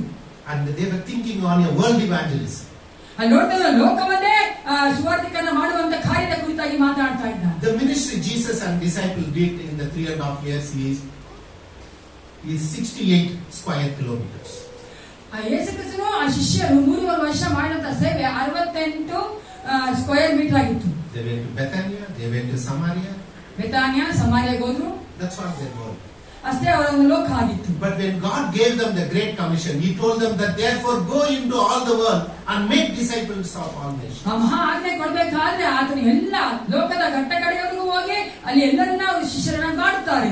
There were no aeroplanes, ಅಲ್ಲಿ ಏರೋಪ್ಲೇನ್ ಇರಲಿಲ್ಲ, no passports, ಯಾವ ಪಾಸ್ಪೋರ್ಟ್ ಇಲ್ಲ, no visa system, ವೀಸಾ ಸಿಸ್ಟಮೇ ಇಲ್ಲ, no dollars. ಯಾವ ಡಾಲರ್ ಇರಲಿಲ್ಲ. There is absolutely nothing in their hand, but God believed in them that, Lord, I am praying for these disciples that they are going to change this world. ಆತನು ಯೇಸು ಕ್ರಿಸ್ತನ ಏನು ಇಲ್ಲದೆ ಇರುವಂತ ಅವರನ್ನ ನಂಬಿಕೊಂಡು ಅವರು ಒಂದು ಲೋಕವನ್ನ ಬದಲಾಯಿಸ್ತಾರೆ ಎಂಬ ಒಂದು ಪ್ರಾರ್ಥನೆಯನ್ನು ಇಲ್ಲಿ ಮಾಡ್ತಾ ಇದ್ದಾನೆ. There is one disciple. He traveled 786 kilometers one way to India. ಒಬ್ಬ ಶಿಷ್ಯನು 786 ಕಿಲೋಮೀಟರ್ ಆತನು ಪ್ರಯಾಣ ಮಾಡಿಕೊಂಡು ಬಂದನು ಈ ಭಾರತ ದೇಶಕ್ಕೆ. You know, when he left his place, he told his relatives, I am going. ಆತನು ಪ್ರಯಾಣ ಮಾಡಬೇಕಾದ್ರೆ ಅವರ ಒಂದು ಬಂಧುಗಳಿಗೆ ಹೇಳಿದ್ದು, ನಾನು ಹೋಗ್ತೇನೆ, I am going. ನಾನು ಹೋಗ್ತೇನೆ. He said, probably I may not come back. Mostly ನಾನು ತಿರುಗಿ ಬರೋದಿಲ್ಲ. The moment you go, your wife will ask or your husband will ask, when is your return ticket? ಯಾವಾಗ ಸಹ ನಿಮ್ ಗಂಡ ಅಥವಾ ಹೆಂಡತಿ ಹೋದ್ರೆ ಹೊರಗಡೆ ಯಾವತ್ತಿಗೆ ಬರ್ತೀಯಾ ಅಂತ ಕೇಳ್ತಾನೆ. Because when we plan our travel, we plan our return tickets. ಅಲ್ವಾ, ನಾವೆಲ್ಲ ಪ್ರಯಾಣ ಮಾಡ್ತಿದ್ರೆ ವಾಪಸ್ ಬರೋದಕ್ಕೂ ಸಹ ನಾವು ಮೊದಲೇ ಯೋಚನೆ ಮಾಡಿಕೊಂಡಿರ್ತೀವಿ. And then whenever I plan, is there any earlier flight that I can come back home? ನಾನು ಮುಂಚೆ ಇರುವಂತ ಯಾವುದೋ ಒಂದು ವಿಮಾನ ಇದೆಯಾ ಮೊದಲೇ ಬರ್ಬೋದು ಮನೆಗೆ ಯೋಚನೆ ಮಾಡ್ತೀನಿ. Or a bus or train that I can reach home early? Bus ಅಥವಾ ಟ್ರೈನ್ ಇಟ್ಕೊಂಡು ಬೇಗ ಬರ್ಬೋದು ಮನೆಗೆ. But there is one disciple, he bought one-way ticket and he never gone back home. ಒಬ್ಬ ಶಿಷ್ಯನು ಒಂದು ಕಡೆ ಮಾತ್ರ ಪ್ರಯಾಣಕ್ಕೆ ಟಿಕೆಟ್ ತೆಗೆದುಕೊಂಡಿದ್ದ, ಆತನು ವಾಪಸ್ ಮನೆಗೆ ಹೋಗ್ಲಿಲ್ಲ. He is the one who told Jesus that I am not willing to believe in you unless I put my finger on your wounds. ಆ ಶಿಷ್ಯನು ನಾನು ಆ ಒಂದು ಗಾಯದಲ್ಲಿ ಕೈ ಹಿಡಿದು ನಂಬೋದಿಲ್ಲ ಅಂತ ಹೇಳಿದಂತ ಶಿಷ್ಯನು. What changed in his life? ಆತನ ಒಂದು ಜೀವನದಲ್ಲಿ ಬದಲಾವಣೆ ನೋಡ್ತೇವೆ. What changed is they did not believe in themselves, but Jesus believed in them. ಆ ಶಿಷ್ಯ ತಮ್ಮನ್ನು ನಾವು ನಂಬಲಿಲ್ಲ, ಆದ್ರೆ ಯೇಸು ಕ್ರಿಸ್ತನ ನಾವು ನಂಬಿದ್ದನು. When he prayed this prayer before he was crucified on the cross, so disciples understood how much Jesus trusts in us. ಆ ಶಿಲುಬೆಗೆ ಏರುವಂತ ಮುಂಚಿತವಾಗಿ ಮಾಡುವಂತ ಪ್ರಾರ್ಥನೆ ಅದರಂತ ನೋಡ್ತಾ ಶಿಷ್ಯರು ಅರ್ಥ ಮಾಡ್ಕೊಂಡು ಯೇಸು ಕ್ರಿಸ್ತನ ಅವರನ್ನ ಎಷ್ಟು ಹೆಚ್ಚಾಗಿ ನಂಬಿದ್ದನು. Today go home with a confidence that God trusts you. ನೀವು ವಾಪಸ್ ಮನೆಗೆ ಹೋಗ್ಬೇಕಾದ್ರೆ ಭರವಸೆಯಿಂದ ಹೋಗಿ ಯೇಸು ಕ್ರಿಸ್ತನ ನಿಮ್ಮನ್ನು ನಂಬುವವನಾಗಿದ್ದಾನೆ. We may not see our future. ನಾವು ನಮ್ಮ ಭವಿಷ್ಯದ ಕಾಣದೇ ಇರಬಹುದು. We don't know what's our tomorrow. ನಾಳೆ ಏನಾಗುತ್ತೆ ಅಂತ ನಮಗೆ ಗೊತ್ತಿಲ್ಲದೆ ಇರಬಹುದು. But he knows. ಆದ್ರೆ ಆತನ ಗೊತ್ತು. He believes in us and he is telling us they are able to do this, accomplish even beyond what I have done. ಆತನು ನಮ್ಮ ನಂಬುವವನಾಗಿ ಆತನು ಹೇಳ್ತಾ ಇದ್ದಾನೆ, ನಾವು ಮಾಡಕ್ಕೆ ಆಗದೇ ಇರುವಂತದ್ದು ಅದಕ್ಕಿಂತ ಹೆಚ್ಚಾಗಿ ಅವರು ಮಾಡೋದಕ್ಕೆ ಯೇಸು ಕ್ರಿಸ್ತನು ನಂಬಿದವನಾಗಿದ್ದಾನೆ. The third prayer for people got Jesus' prayer in John chapter 17 is praying for the church. ಅಲ್ಲಿ 17ನೇ ಅಧ್ಯಾಯದಲ್ಲಿ ಯೋಹಾನ 17ರಲ್ಲಿ ಯೇಸು ಕ್ರಿಸ್ತನು ಮೂರನೇದಾಗಿ ಮಾಡ್ತಾ ಇದ್ದಂತ ಪ್ರಾರ್ಥನೆ ಸಭೆಗೋಸ್ಕರವಾಗಿ. There were no church at that time. ಆ ಸಮಯದಲ್ಲಿ ಸಭೆ ಇರಲಿಲ್ಲ. But God already told Peter that I am going to build my church, the gates of hell will not prevail. ಆಗಲೇ ಅದನ್ನು ಪೇತ್ರನಿಗೆ ಹೇಳ್ಬಿಟ್ಟಿದ್ದ, ನಾನು ಸಭೆ ಕಟ್ಟುತ್ತೇನೆ, ಅದಕ್ಕೆ ವಿರುದ್ಧವಾಗಿ ಯಾವ ಒಂದು ಪಾತಾಳದ ಬೀಗದ ಕೈ ಕೂಡ ನಿಲ್ಲೋದಿಲ್ಲ, ಪಾತಾಳದ ಶಕ್ತಿ ನಿಲ್ಲೋದಿಲ್ಲ. At that time Peter did not understand what God is saying. ಪೇತ್ರನಿಗೆ ಆಗ ಯೇಸು ಕ್ರಿಸ್ತನು ಏನ್ ಹೇಳ್ತಾರೆ ಒಂದು ಅರ್ಥ ಆಗಿಲ್ಲ. He didn't know what is church. ಸಭೆ ಗೊತ್ತಿಲ್ಲ. He never realized that God is going to build a church on this man who denied Jesus. ಅಲ್ಲಿಗಳಂತ ಪೇತ್ರನ ಒಂದು ವಾಕ್ಯದ ಮೇಲೆ ದೇವರು ಯೇಸು ಕ್ರಿಸ್ತನು ಸಭೆ ಕಟ್ತಾ ಅಂತ ಅದನ್ನ ಅರ್ಥನೇ ಮಾಡಬೇಕಾಗಿಲ್ಲ. Even after the resurrection of Jesus Christ, he was hanging around here and there and went back to fishing. ಆದ ನಂತರ ಸಹ ನಾವು ನೋಡ್ತೇವೆ ಆತನ ಅಲ್ಲಿ ಓಡಾಡ್ಕೊಂಡು ಮೀನಿಗೆ ಹೋಗ್ಬಿಟ್ಟ. Many times he remembered the word Jesus spoke with him. ಯೇಸು ಕ್ರಿಸ್ತನು ಮಾತಾಡುವಂತ ಮಾತುಗಳನ್ನ ಆತನ ಜ್ಞಾಪಕ ಮಾಡ್ಕೊಂತಾ ಇರ್ಬೋದು. But he had a doubt in his head, how this is going to happen, that I am a fisherman, how God is going to build this church. ಆತನಿಗೆ ಒಂದು ಸಂದೇಹ ಇತ್ತು, ನಾನೊಬ್ಬ ಬೆಸ್ತನಾಗಿದ್ದೇನಲ್ಲ, ಯಾವ ತರ ನನ್ನ ಒಂದು ಮೇಲೆ ಆತನು ಸಭೆ ಕಟ್ತಾನೆ. He never understood or realized what God is speaking to him. ಯೇಸು ಕ್ರಿಸ್ತನು ಏನ್ ಮಾಡ್ತಾ ಇದ್ದಾರೆ ಅದಕ್ಕೆ ಅರ್ಥನೂ ಆಗ್ಲಿಲ್ಲ. Until he was filled with the Holy Spirit on the day of Pentecost. ಪಂಚಶತಮಾನದಲ್ಲಿ ಆತನ ಮೇಲೆ ಆ ಒಂದು ಪರಿಶುದ್ಧಾತ್ಮ ತುಂಬಲ್ಪಡಬೇಕಾದ್ರೆ ಆತನ ಅರ್ಥ ಮಾಡ್ಕೊಂಡನು. He did not understood it. He took his life so lightly until he met the Holy Spirit God. ಪರಿಶುದ್ಧಾತ್ಮ ದೇವರನ್ನ ಆತನ ಸಂಧಿಸುವವರೆಗೂ ಆತನ ತನ್ನ ಜೀವಿತವನ್ನು ಬಹಳ ಸಲೀಸಾಗಿ ಲೈಟ್ ಆಗಿ ತೆಗೆದುಕೊಂಡ. When he was filled with the Holy Spirit, he was one among many others. He was the one who stood and preached the first sermon. ಎಲ್ಲರ ಮಧ್ಯದಲ್ಲಿ ಪೇತ್ರನೊಬ್ಬನೇ ನಾವು ನೋಡ್ತೇವೆ ತುಂಬಿಸಲ್ಪಟ್ಟವನಾಗಿ ಆತನ ಎಲ್ಲರಿಗೂ ಪ್ರಬೋಧನೆ ಮಾಡಿದನು. You know what was his sermon? ಆತನ ಒಂದು sermon ಅಥವಾ ಸಂದೇಶ ಏನಾಗಿತ್ತು ಗೊತ್ತಾ? At the end of his sermon, he was saying this to them. ಆ ಸಂದೇಶದ ಕೊನೆಯಲ್ಲಿ ಆತನು ಹೇಳ್ತಾನೆ, Jesus, he came, he was one among you, you did not believe in him. ಯೇಸು ಕ್ರಿಸ್ತನು ಬಂದನು, ನೀವು ಮಧ್ಯದಲ್ಲಿ ವಾಸ ಮಾಡಿದರು, ನೀವು ಆತನನ್ನು ನಂಬಲಿಲ್ಲ. The tomb of Abraham and Moses is with us till today. Abraham ಮತ್ತೆ ಮೋಶೆಯ ಆ ಒಂದು ಸಮಾಧಿ ಇವಾಗವರೆಗೂ ನಮ್ಮ ಮಧ್ಯೆ ಇದೆ. But Jesus is resurrected from the dead. ಯೇಸು ಕ್ರಿಸ್ತನು ಸತ್ತವರಿಂದ ಪುನರುತ್ಥಾನ ಎದ್ದಿದ್ದಾನೆ. And he said that you have put Jesus on the cross.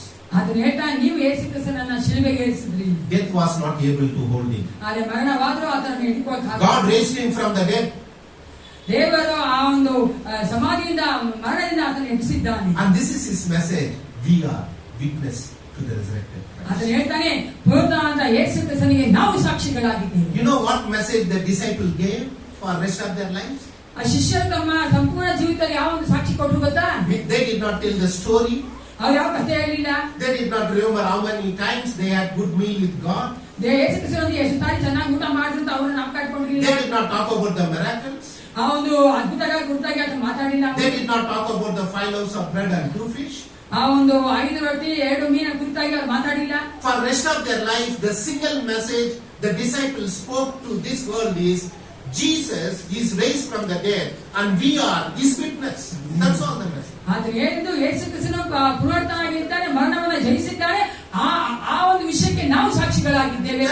That's all the message. We are witness of the resurrected Christ. ನಾವೆಲ್ಲರೂ ಆ ಒಂದು ಪುನರುತ್ಥಾನದ ಯೇಸು ಕ್ರಿಸ್ತನಿಗೆ ಸಾಕ್ಷಿಗಳಾಗಿದ್ದೇವೆ. You know, these days you are seeing people giving in messages. ಈ ದಿನಗಳಲ್ಲಿ ಅನೇಕರು ಸಂದೇಶಗಳನ್ನು ಕೊಡ್ತಾರೆ. In TV, there are a lot of debate how we have to take baptism, when we have to take baptism. ಯಾವ ತರ ತಗೋಬೇಕು ವಿಶ್ವಾಸನ, ಯಾವ ತಗೋಬೇಕು ವಿಶ್ವಾಸನ? Shall I take the communion in the right hand or in the left hand? ಆ ಒಂದು ಕಮ್ಮಿಯ right ತಗೊಂಡ, ಬಲಗೈ ತಗೊಂಡ, ಎಡಗೈ ತಗೊಂಡ. If I don't fast on Friday, will God accept my prayer? ನಾನು ಶುಕ್ರವಾರದಲ್ಲಿ ಉಪವಾಸ ಮಾಡದೇ ದೇವರು ನನ್ನ ಪ್ರಾರ್ಥನೆ ಕೇಳ್ತಾನ? We make the gospel so much complicated to people. ನಾವು ಜನಗಳಿಗೆ ಆ ಸುವಾರ್ತೆಯನ್ನು ಬಹಳ ಕಷ್ಟಕರವಾಗಿ ಮಾಡಿಬಿಟ್ಟಿದ್ವಿ. Because the disciples, they believe that the one single message we have is Jesus is resurrected from the dead. We are his witness. ಆ ಶಿಷ್ಯರಿಗಿರಂತ ಒಂದೇ ಒಂದು ಸಂದೇಶ ಏನು? ಯೇಸು ಕ್ರಿಸ್ತನ ಪುನರುತ್ಥಾನ ಎದ್ದಿದ್ದಾನೆ, ಆ ಒಂದು ವಿಷಯಕ್ಕೆ ನಾವು ಸಾಕ್ಷಿಗಳಾಗಿದ್ದೇವೆ. That's a message Peter spoke ಅದೇ ಒಂದು ಸಂದೇಶವನ್ನು ಪೇತ್ರನು ಮಾತಾಡಿದ every day. ಪ್ರತಿದಿನ. Peter was the first bishop of the early church. ಆ ಒಂದು ಆದಿ ಸಭೆಯಲ್ಲಿ ಆ ಪೇತ್ರನು ಮೊದಲನೇ bishop ಆಗಿದ್ದನು. When God left them in this world, ಈ ಲೋಕದಲ್ಲಿ ಅವರು ಆತನ ಬಿಟ್ಟು ಹೋದಾಗ he did not give him a single coin. ಅವರಿಗೆ ಒಂದು ಕಾಯಿನ್ ಕೂಡ ಕೊಟ್ಟಿರಲಿಲ್ಲ ಯೇಸು ಕ್ರಿಸ್ತನು. Today there is a Peter Square in Vatican. Vatican ಅಲ್ಲಿ ಪೀಟರ್ ಸ್ಕ್ವೇರ್ ಅಂತ ಒಂದು ಜಾಗ ಇದೆ. You know how many $1 trillion worth it is? The building? ಎಷ್ಟು ಟ್ರಿಲಿಯನ್ ಡಾಲರ್ಸ್, ಎಷ್ಟು ಕಾಸ್ಟ್ಲಿ ಆದಂತ ಒಂದು ಪ್ರಾಪರ್ಟಿ ಗೊತ್ತಾ ಅದು? Peter didn't know. He didn't know. He died and gone. ಪೇತ್ರ ಗೊತ್ತಿಲ್ಲ, ಅವನು ಸತ್ತು ಹೋಗ್ಬಿಟ್ಟಿದ್ದಾನೆ. But what God told him that I build my church, the gates of hell will not provide this truth. ಆದ್ರೆ ಎಷ್ಟು ಚೆನ್ನಾಗಿ ದೇವರು ಹೇಳಿದ್ರು, ಅದೇ ಒಂದು ಕಾರ್ಯನ ಈ ದಿನಗಳ ನೋಡುತ್ತೇವೆ, ನಿನ್ನ ಮೇಲೆ ಆ ಒಂದು ಸಭೆಯನ್ನ ಕಟ್ಟುತ್ತೇನೆ. To that church God is praying in John chapter 17. ಆ ಒಂದು ನಮ್ಮ ಸಭೆಗಳಿಗೆ ಯೇಸು ಕ್ರಿಸ್ತನು 17ನೇ ಅಧ್ಯಾಯದಲ್ಲಿ ಪ್ರಾರ್ಥನೆ ಮಾಡ್ತಾ You ಇದ್ದಾರೆ. may be thinking that when Jesus made this prayer, the church was not there. The Vijayoti church was not there. But He knows that you are going to worship today. You are going to hear this prayer today. That God already prayed for you and for you. ಯೇಸು ಕ್ರಿಸ್ತನು ಪ್ರಾರ್ಥನೆ ಮಾಡಬೇಕಾದ್ರೆ ಅದು ಮೊದಲೇ ಗೊತ್ತು, ದಿವ್ಯ ಜ್ಯೋತಿ ಇರ್ತದೆ, ಇದೇ ನಾವು ಆರಾಧನೆ ಮಾಡ್ತೇವೆ ಅಂತ. ಅದಕ್ಕಾಗಿ ನಾವು ಮೊದಲೇ ಆತನ ಪ್ರಾರ್ಥನೆ ಮಾಡಿದ್ದಾನೆ. He said that every tongue will confess Jesus is Lord. ಎಲ್ಲ ನಾಯಿಗಳು ಯೇಸು ಕ್ರಿಸ್ತನೇ ಕರ್ತನೆ ಎಂದು ಅರಿಕೆ ಮಾಡುತ್ತದೆ ಅಂತ ಆತನು To ಹೇಳ್ತಾನೆ. this church God prayed already. ಈ ಸಭೆಗೆ ಮೊದಲೇ ಅದು ಯೇಸು ಕ್ರಿಸ್ತನು ಪ್ರಾರ್ಥನೆ ಮಾಡಿದ್ದಾನೆ. And as much as He trusted in His disciple, He trusted in us. ಎಷ್ಟು ಹೆಚ್ಚಾಗಿ ಆತನ ಶಿಷ್ಯರನ್ನು ಆತನು ನಂಬುದನು, ಅದೇ ರೀತಿಯಾಗಿ ನಮ್ಮನ್ನು ಸಹ ನಂಬುವವನಾಗಿದ್ದಾನೆ. Can we say to this world that we are witness to the resurrected? ನಮಗೆ ನಾವು ಈ ಲೋಕಕ್ಕೆ ಹೇಳಕ್ಕಾಗತ್ತೋ ನಾವು ಪುನರುತ್ಥಾನದ ಯೇಸು ಕ್ರಿಸ್ತನ ಶಿಷ್ಯ ಸಾಕ್ಷಿಗಳಾಗಿದ್ದೇವೆ ಎಂದು. The Lord bless each one of us. ನಮ್ಮೆಲ್ಲರನ್ನು ಯೇಸು ಕ್ರಿಸ್ತನು ಆಶೀರ್ವದಿಸಿ.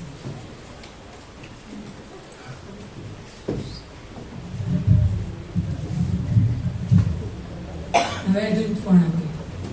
ಯೇಸು ಕ್ರಿಸ್ತನು ನಮ್ಮೊಂದಿಗೆ ಮಾತನಾಡ್ತಾ ಈ ವಾಕ್ಯಗಳನ್ನ ಧ್ಯಾನ ಮಾಡುವವರ. Let's not leave the message which God speaks to us every Sunday in this church and go back to our houses. ನಾವು ನಮ್ಮ ಮನೆಗಳಿಗೆ ನಾವು ದೇವರು ನಮ್ಮೊಂದಿಗೆ ಮಾತನಾಡಿದ ಸಂದೇಶವನ್ನು ಈ ಒಂದು ಸಭೆಯಲ್ಲೇ ಬಿಟ್ಟು ಹೋಗಬಾರ್ದು.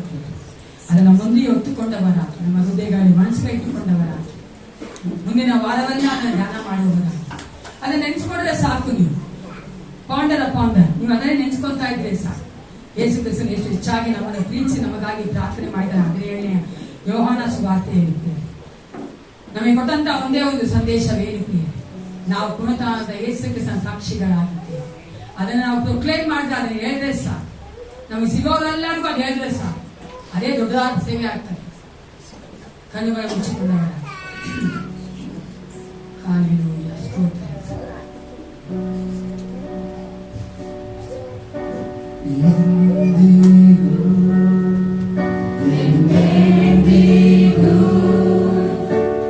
ಬದಲಾಗದ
ಬೇಕಾದಂತ ಪ್ರತಿಯೊಬ್ಬರಿಗೆ ಬೇಕಾದಂತ ಬಲವನ್ನ ನಿನ್ನ ಕೃಪೆಯನ್ನು ಅನುಗ್ರಹಿಸಿಕೊಡಬೇಕೆಂದು ಯೇಸು ಕ್ರಿಸ್ತನ ನಾಮದಲ್ಲಿ ಪ್ರಾರ್ಥಿಸ್ತೇನೆ. ಒಳ್ಳೆಯ ನನ್ನ ಮನವೇ ಕರ್ತನು ಕೊಂಡಾಡು, ನನ್ನ ಸರ್ವೇಂದ್ರಿಯ ಆಶೀರ್ವದಿಸಿದ ನಾಮವನ್ನು ಸೇರಿಸು. ನನ್ನ ಮನವೇ ಕರ್ತನು ಕೊಂಡಾಡು. ಆಮೆನ್. ನಮ್ಮ ಕರ್ತಾದ ಯೇಸು ಕ್ರಿಸ್ತನ ಕೃಪೆಯು, ದೇವರ ಪ್ರೀತಿಯು, ಪರಿಶುದ್ಧಾತ್ಮನ ಸಹವಾಸವು, ಸಹಾಯವು ಸದಾಕಾಲ ನಮ್ಮೆಲ್ಲರೊಂದಿಗೆ ಇರಲಿ. Praise the Lord. Let Jesus make you a testimony in this week.